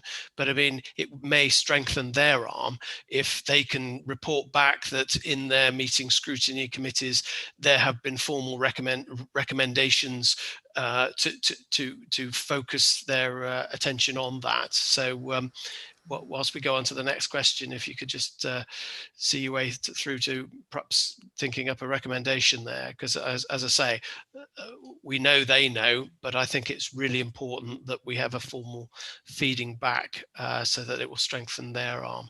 Right, next is Councillor Bowes and then Councillor Hewitt. Thank you. This council is moving away from road building to sustainable active travel measures. Would the Marches LEP support Herefordshire Council in delivering a comprehensive and sustainable transport strategy that tackles the causes of urban congestion and reduces emissions from transport? I think it's a simple yes. Fabulous. But we're waiting, obviously. If we basically need your officers to put those positions forward to help inform or shape our strategies again and bring that forward. Already acknowledge that some of our strategies, 3-4 years out of date now. We need to move that forward. I think it'd be important to come up with a list of initiatives and projects, because we are expecting, fingers crossed, a number of funding streams will come available during 2021-22 that you could put those initiatives forward for. That's the vibes Mandy and I are picking up at national level through different meetings with senior civil servants the other day. So I think what what we need to do as an area is make sure we bring forward these project ideas so that they're ready to go in, and it's important that they represent your interests. So projects that come in have your support from across your cabinet and your members, and bring those forward. But there's huge pressures on your teams. I know that. Roger's going to kick me afterwards from the point of view that what we need is that list of projects to just drop in whenever these calls may come out over the next year, 6 to 12 months. If I may just come back, sorry, Councillor Bowles, but it is that pipeline, and it's a pipeline of approved projects by your council, because the turnaround for these projects, one of the things that we learned with the Getting Building Faster is that decisions from when something is announced to when they want the actual bids in, sometime, well, in that case, it was just over 4 weeks. And and then the delivery period is very quick. That's not down to us, that's down to government. The more that your pipeline has political approval, then the easier it is for the local enterprise partnership to be able to promote those plans through to government. But without that, if there are delays to get that, that makes it more difficult. Understood. Can I make a recommendation, Councillor Lester? I recommend that we get projects ready to go, so they're available and people are working on them, so we're not just sitting and waiting for something to pop up. We need to put together a list of our priorities, what projects we want, and start moving forward. And I'm also aware that in the past we have struggled with hitting deadlines and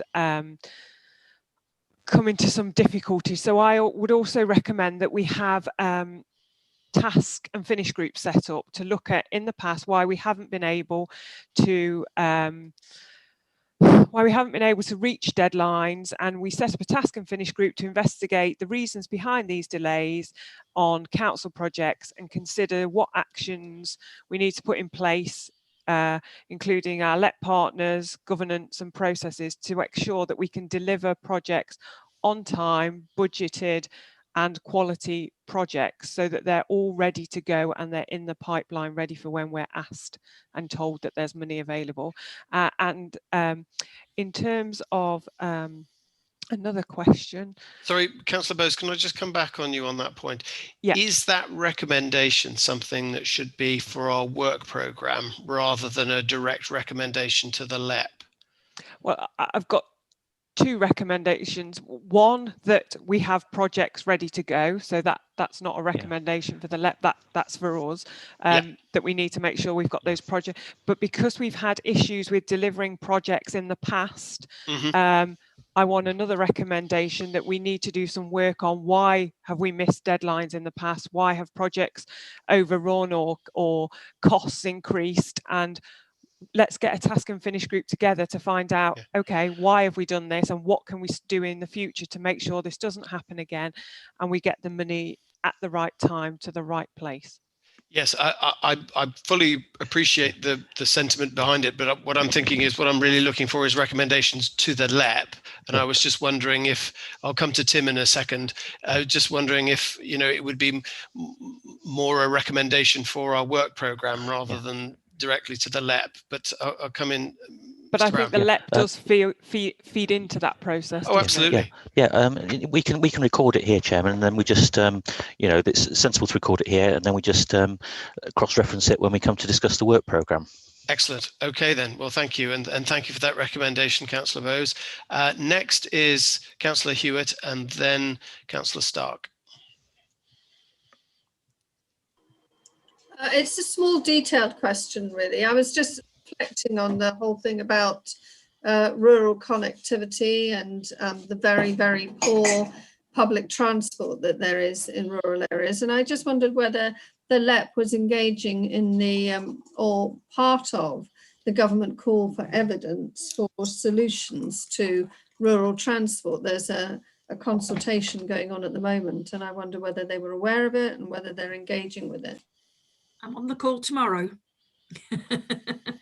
It's the national review of transport, and then there's an arm that's specifically Midlands Connected looking at as rural transport, and they've done various pilots, one of which, when we still had workshops, was run down in Leominster.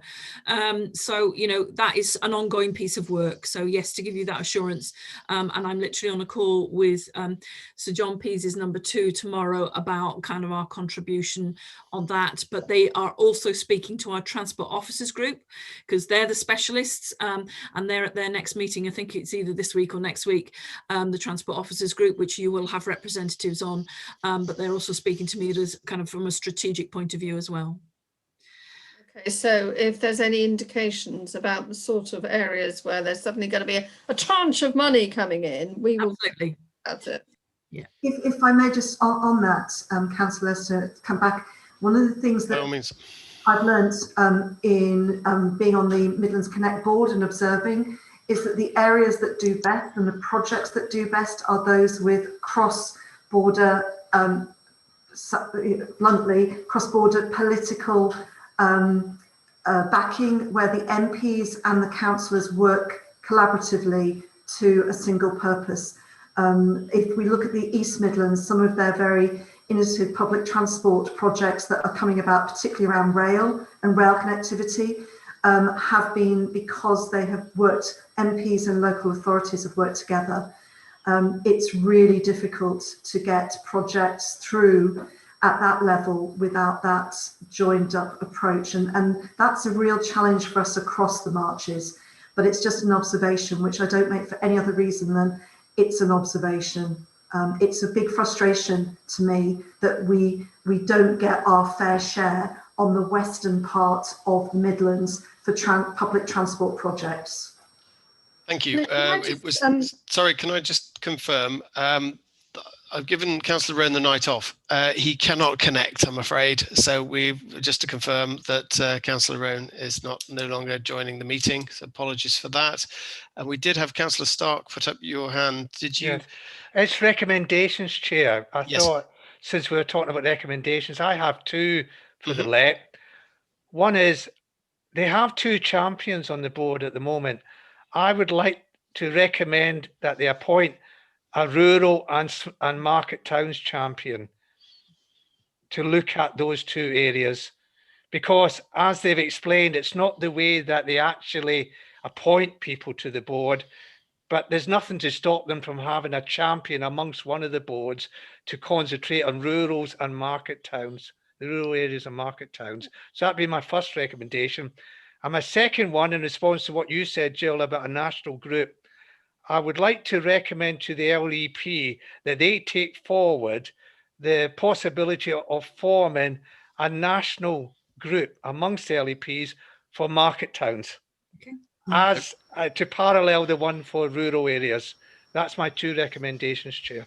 Well, thank you. With the first recommendation, you did get a literal thumbs up. So, you can. Well, two. Well, we've had 3 thumbs up already. So yes, but the officers will note those 2 recommendations. And next, we've got Councillor Bowes and then Councillor Hewitt. Thank you. I'm getting sick of my own voice. Apologies, everybody. A question. The Marches LEP is at the far western border of England. Do you recognise that being situated in a borderland creates special operating issues which should be recognised and addressed at government and at LEP levels? If not, why not? And if so, what do you consider these special issues to be, and how are you addressing them? What are you doing to advocate the borderland issues with local government, with central government? The answer is yes, we do, and Jill will be able to tell you more, I think, about certainly about the work we're doing with the Mid Wales Partnership and the work we've been doing developing a sort of almost a borderlands growth deal. There is one between Scotland and England, and we've been working to try and get a similar type of arrangement. But Jill, over to you for the detail. Yeah.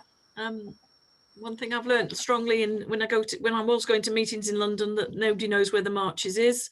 So we are always, and that's why our strategic economic plan was a first step in kind of making sure that people understood where we were and who we are. And our priorities. And I don't see myself as on the periphery. I've got a lovely country next door to me that actually has very similar economic challenges, if not more so, than our own area. So we took an early decision in 2015-16 with Mandy's predecessor to build that relationship with Powys and Ceredigion. They have an equivalent of a LEP, but it is led by the 2 councils there, and the council leaders are the chairs of that partnership. But we've had an ongoing relationship with them now for 2 or 3 years. In the Conservative Party manifesto, believe it or not, last November, there was a proposal for a cross-border deal. with the March. It was a March's cross-border deal.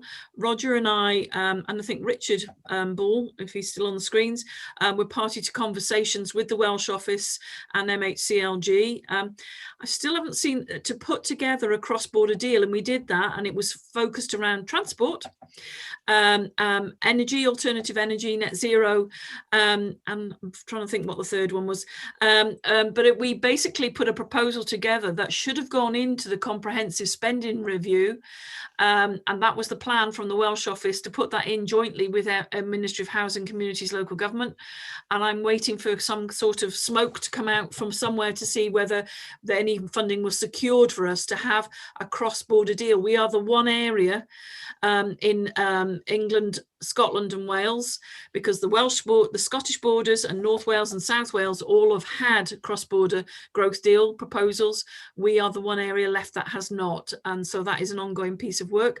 But we do carry on. We've got a cross-border transport plan working on that, and our officers are working on that, and we're still making the case for those needs.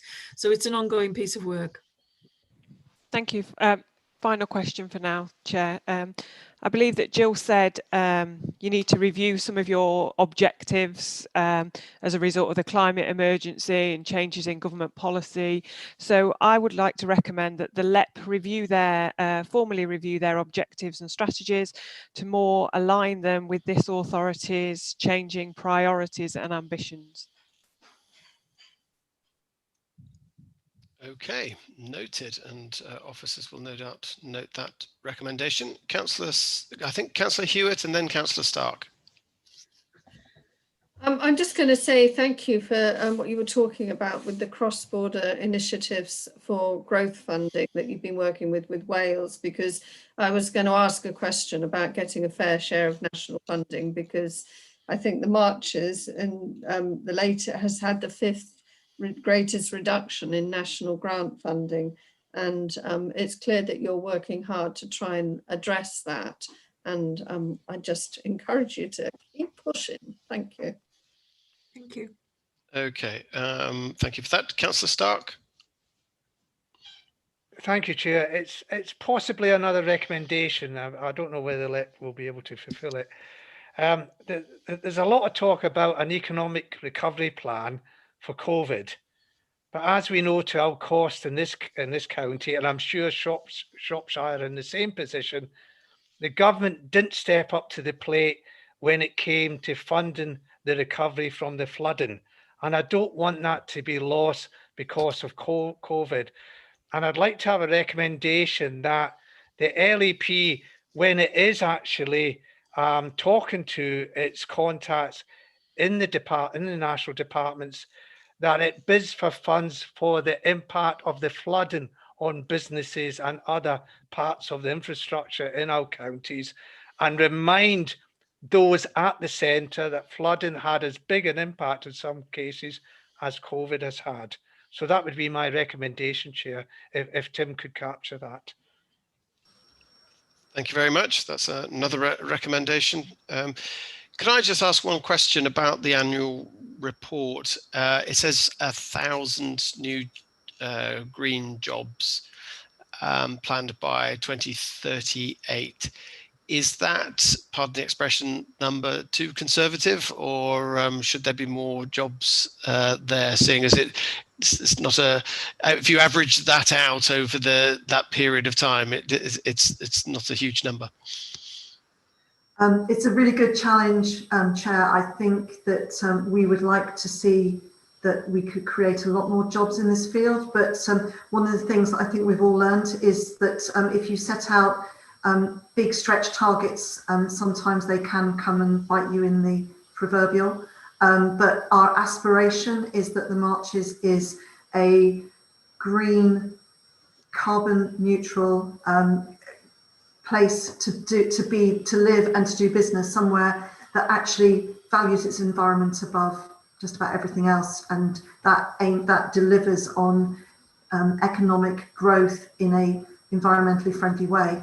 But we have learned that if we put big targets in for things like jobs that can be in a very narrow area, that's not always good.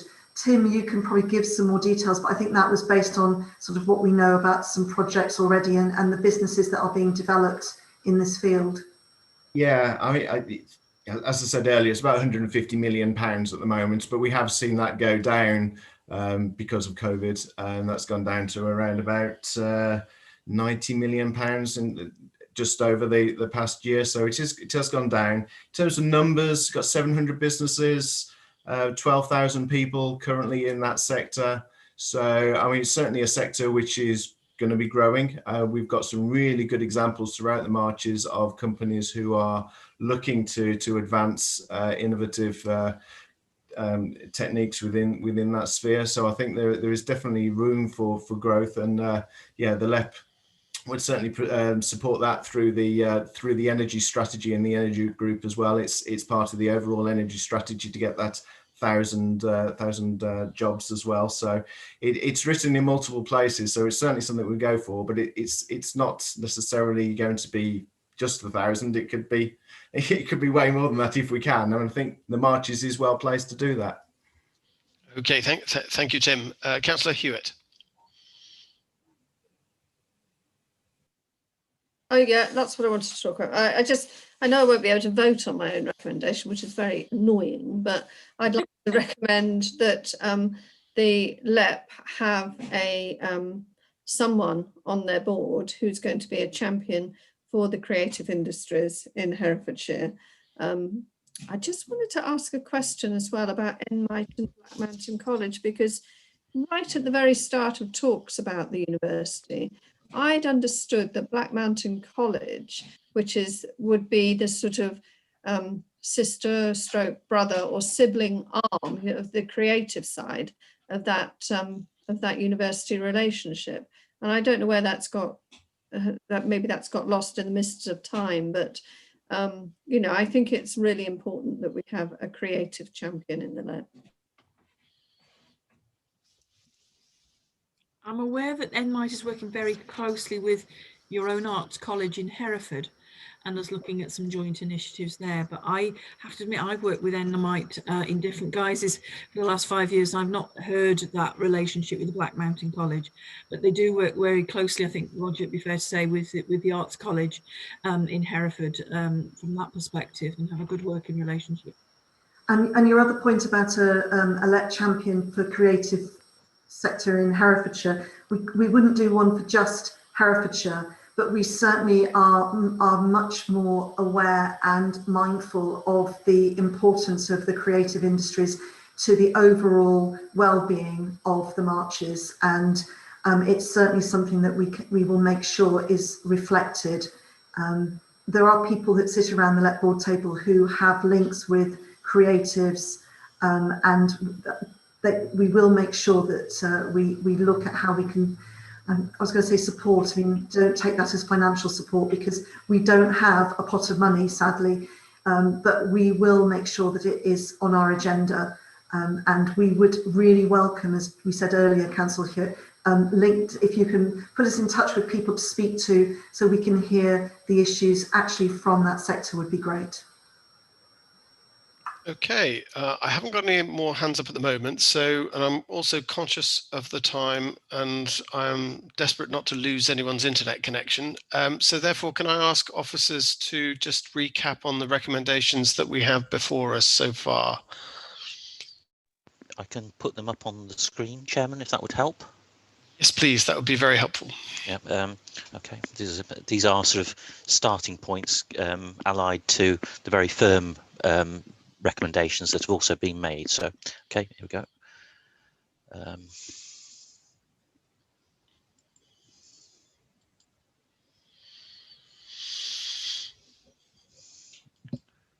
Okay, so hopefully, yeah. I don't tend to read them. Do you want to go one by one, Chairman, or? Yes, just to perhaps paraphrase. The update of the Marches LEP is the current priorities is noted, and that the LEP bear in mind the need to promote the market towns and rural areas, encourage the LEP stated intentions to revisit its strategic economic plan. The LEP consider how to improve its engagement with the creative industries, that the LEP consider appointing a creative industries champion, that the executive consider how it can better engage between Herefordshire's cultural partnership and the LEP. Recommendation G, that the LEP and the executive make representations for there to be a small towns LEP group along the lines of the National Rural LEP group. The executive ensures that it has a number of approved prioritized projects available for submission to the LEP in order to take advantage of the funding. And the committee establishes a task and finish group to review the processes in which the projects are delivered. And I made a point about just in some way in capturing how the LEP is achieving inward investment to the county, if there's some way that the LEP could consider capturing that achievement. I think that would help all concerned. So I'm not quite sure what you're aiming for there, Chairman, with that one. So you want that, is it where you're asking the LEP yes, for information from the LEP? The LEP seeks to report on the levels of inward investment as a direct result of the projects that have been achieved by the LEP funding.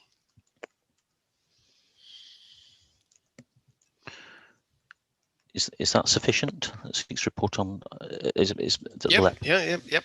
I think they, having discussed it with their representatives of the LEP, I think they definitely got the gist of the question. But I just wanted to add it to the recommendations. Councillor Bowes, you've got your hand up. I just wanted to clarify one of the recommendations of mine, that about the task and finish group be set up to investigate reasons behind previous submission delays, so that we can find out what they were. So something along the lines of a task and finish group be set up to investigate the reasons behind previous difficulties and delays on council managed projects, and consider whether the actions are now in place to provide assurance to all stakeholders, including the LEP, that our current governance and processes are delivering programmes to time, budget and quality.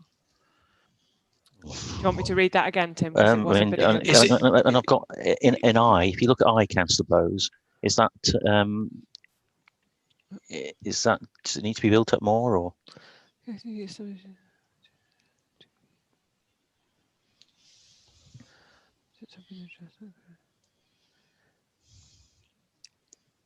Yeah, that should cover it. Yeah.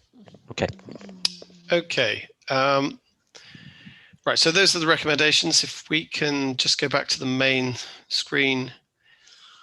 I was going to say, could I just check, Chairman? Did you cover K and L at the bottom there? J, K, and L. Sorry. Well, L was the recommendation I just. Yeah. Sorry. And J and K. J and K. You're okay. Rural and market town champion, and then K is that the LEP bids address the impact of flooding, noting these are just as comparable as significance to some of the issues relating to COVID. Sure. Right. Okay. Any more recommendations? Okay. Sorry. Councillor Harvey. Right. Before we go to Councillor Harvey, I just wanted to go back to the committee. Are there any further questions that you have for the LEP representatives? No more questions. Good. Okay then, Councillor Harvey, you had your hand up. Yes, Chairman. I was just wanting to check. I haven't dropped out during the meeting, but I may have dropped off. Could you just confirm that the committee did actually debate the matter of funding for flooding projects? Well, I mean, I look to Councillor Stark. Is that the point? I thought that was certainly what the recommendation was trying to address, Councillor Harvey. Have I misunderstood your point? Yes, Councillor Harvey, could you elaborate? You may have dropped off. I don't know. Yeah, well, no, I was just I didn't actually catch the debate on funding for flooding. Was that something that actually came up and was debated in the meeting? Yeah. I picked up on the points that were made about the support that we've got for the filtration reed beds and that sort of thing. Mm-hmm. Councillor Stark, you wanted to come back, and then Yes. Councillor Hewitt. Councillor Harvey, it was my recommendation because I didn't want to lose sight of the fact that we hadn't been funded appropriately for the impact of flooding on not just the economic activity in the county and in Shropshire as well, but also on the infrastructure. So I was just asking the LEP, when they are negotiating and discussing this with the central departments, particularly when they're talking about COVID-19 recovery, they also bring up the fact that we've been impacted on by the flooding that happened in 2019, 2020, and they seek to try and get some funding that is directly related to helping us to recover from that. Okay, Councillor Hewitt. Well, was that one of the recommendations that we recommend that the LEP, advocates on Herefordshire's behalf for the flooding damage that we experienced? Was it one of the recommendations? And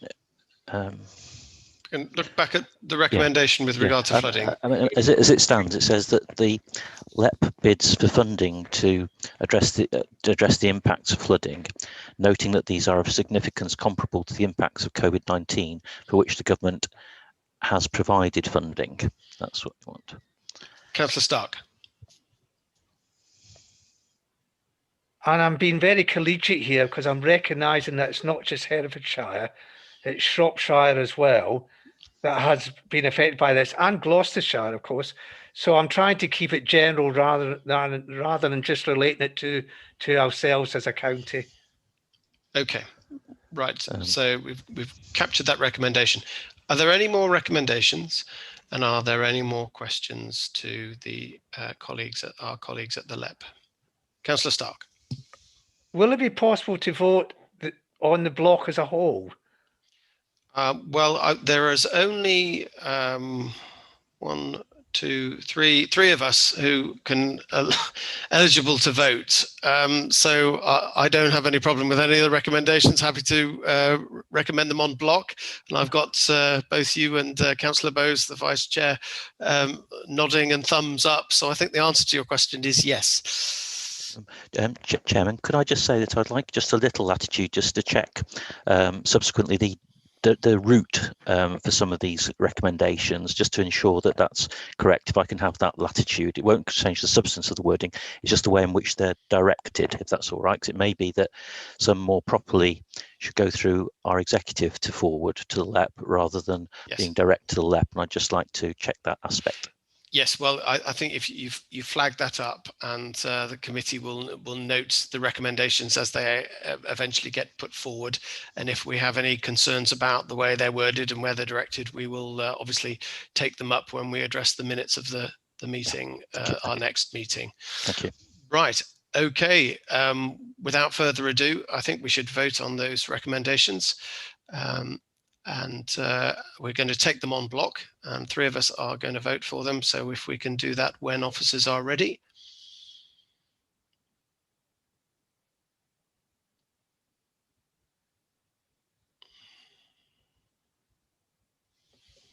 Okay, Chair, so I'm going to move all non-voting members out of the room first.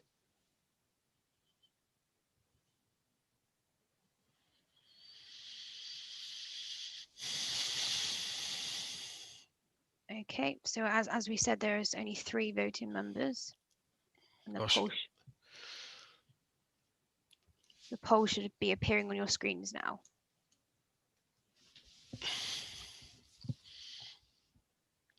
Okay, Chair, those have all been received. All those recommendations have been approved unanimously by all 3 of you. Okay, thank you for that. And if you can let everybody else back into the room. That was lucky that we got to the point where we could actually vote. Yes, challenging with technical issues there. If we can just close the poll. Thank you. And just to let you know that there are only 3 of us able to vote, but we've all voted in favour of those recommendations. So just to end on this agenda item, just to thank Mandy Thorne and to Jill Hamer and Ilya and Tim, yes, thank you for standing the distance and thank you for your stable internet connections. And we do appreciate all of the points and the good discussion that we've had. Obviously, we've got a lot of recommendations there that will be winging their way to you, and all power to your elbow in trying to get good investment for the marches, and we appreciate your efforts. We'll work together, Councillor Lester. Indeed. If we work together, we'll achieve a lot more. Excellent. Agree completely. Thank you. Thank you very, very much. And that ends that item on the agenda. But we do have one more item on our agenda. So for those of you who need to be to discuss that item, please stay. For those of you who wish to leave, please do so. The work programme we have now is to agree the business for the forthcoming meetings. The next meeting being now in January. And just everybody look at the work programme. We have a draft work programme, and the next meeting will be on the 15th of January to discuss the budget and a report of the task and finish group on the climate emergency. Let's hope we have better technical coverage there and internet connections there. We also then have a meeting on the 22nd of March where we are going to discuss flooding and the repairs to the road between Fownhope and Waterford. And we have agreed that we would like a meeting in April, and we have a provisional date for a meeting on the 26th of April. And at that meeting, we are considering talking about how the council and partners have dealt with the COVID situation. Does any member of the scrutiny committee have any further comments about that work programme? Councillor Stark. Yes, Chair. I raised the question of of having a checklist of questions on the budget meeting that we would have, because I think that would be helpful. I mean, obviously, you threw it back to me and said, "Well, what sort of questions would you like to have on that checklist?" I'll try and give it some thought, but there must be, I'm sure, some information around it that gives you some ideas of how to tackle and analysing a budget report that's set before you. I mean, it would help the committee if we had a sort of checklist so that we could make sure that the important questions are covered. You know, I mentioned value for money. I mentioned relativity in terms of the split of the spend across budget heads. I'm also concerned about how it fits with the delivery plan that's just been agreed. I'm also concerned about what risks might have been identified that could throw the budget off course. I mean, not just flooding and not just COVID, but other risks that might be identified, how they're being managed and how they're being mitigated. So there are general questions there, Chair. I think if we could maybe try and draw up a list, then that might help in managing our debate on the budget matter in February. I don't know what you think. Well, we're fortunate enough to have the Council's 151 officer, the finance officer, Mr. Lovegrove. I'm just wondering, Mr. Lovegrove, the points that Councillor Stark is making came up at a scrutiny workshop about the huge amounts of work, the scope of doing a scrutiny budget scrutiny. So I was just wondering your thoughts about a possible checklist of what to focus on. Is that something you have a view on? Thank you, Chair. I recognise that scrutinising the budget for the council is an an enormous task, and you could take many days at it if you wanted to look at every single element of the council. No, the reality that's not practical on there. We are looking to run a training session for members about in preparation for the budget, because I'm conscious that we've had a lot on in the last year or so, so I need to make sure that everybody has the opportunity to get themselves up to speed on budget issues on there. I'm very happy to look at a checklist for the committee. I'm just slightly nervous that I wouldn't want to be seen to be leading you in your work, because very much as a committee you're there to ask the difficult questions, and I could give you a checklist that steered you away from the interesting bits. So I'll do my best to make sure that I don't do that. But also, and your role as a scrutiny does dovetail into your role as members of the full council, which ultimately full council will approve the budget. It does also appear at the cabinet meeting. So there's plenty of opportunities to ask questions and to probe and push and pull.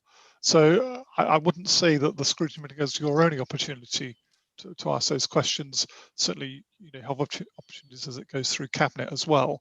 So I very much suggest that it's a multifaceted approach. But certainly I will have a look at, and I'll speak to my colleagues. We'll come back with a proposal for a checklist of areas to look at, and certainly the training session will pick up the whole of the bits of the budget as well. Okay, well, thank you. Well, I think Councillor Stark, there's two things there. There's a potential checklist, but it comes with a health warning that it's only a guide. It's not a definitive directive to look at things in a specific way, but it would just be the scope of the areas for investigation or analysis or focus, if you like. And then, of course, there is the training that will be provided that will also hopefully give members areas to focus on. So I think that will help us in our way as we go through what Mr. Lovegrove says was obviously the case, and he's absolutely right. It's a huge undertaking to scrutinise, and I suppose you can only really do it in bite-sized pieces, and having that areas of focus is probably going to help us the best. Right. Any Councillor Stark and then Councillor Bowes. It's just an anecdote. Having worked in 14 budgets centrally, and having been in the House at 1:45 in the morning, waiting for your clause to come up, I wouldn't like to be in the same position for the Chair of the Scrutiny Committee come February, please. Well, we've had some long meetings recently, but let's hope that they're not going to be at 2 o'clock in the morning. Right, Councillor Bowes. Thank you. And I was just going to clarify that I will email Tim with reasons why I'd like our MPs to attend the budget meeting and why. Yes. Thank you. So at that, Councillor Lester, I've got one quick question, if I may. Yes, of course. Earlier in the meeting, obviously, Councillor, on the last item, the committee passed that recommendation about a task and finish group to look at, I suppose, project management in a sense. Could I just check what timing do you have in mind for that, Councillor Bowes? Because a start would be a scoping statement to come back. So you're looking for that to come back to the committee for consideration, perhaps in January or March? In January would be good, because the sooner the better, please. Okay, right. Is that acceptable to the committee? Yeah, that's fine with me. Councillor Stark? That just raises an issue, Councillor Bowes, as to whether we give priority to contract management first or to project management. Because the contracts are fairly huge, remember, and we've all had concerns about the way some of these contracts have been run. So I think as a committee chair, we have to decide which one takes priority, that's all. Because I don't think we'll be able to have two task and finish groups running at the same time. Maybe we could cover them both, do you think? Do you think we could cover contract management and how we've failed or whatever in the past and what lessons learned? Well, contract management is about managing the contracts. Your task and finish group proposal is much wider. It's about program management and about projects, and how you review them, how you measure them, what are the actions that are taken if they go off course, and how do you keep within the budget, or if you go over the budget, what happens then? That is much more detailed, whereas contract management is about our relationship with our suppliers, particularly the main suppliers, Balfour Beatty, and the other ones on the waste side. So they are slightly different, although some of the issues may be because of the way they're running them at their end, in terms of the way they do their own reviews and their own performance measurement. I mean, would it be helpful, perhaps, Chairman, if I seek to get a briefing note in the first instance on this, circulate that to the committee, and then we can take a view, perhaps, report in January, one way or the other, setting out the considerations. Would that perhaps be best? Yes, I think so. But what I would ask the committee to do is obviously have a think about, which they think is the more pressing issue. My own view is that it's the project management that we're looking at. I just think if we're going to if we need to have projects ready and in the pipeline, we need to have learned from our mistakes and make sure we do them right this time before we go down the route of something happening in the future. Chair, if I may come in on it, and the Cabinet back in September received a paper about the performance of Balfour Beatty, and that was mainly much around their contract management activities, and they've agreed to set up an improvement board, improvement plan.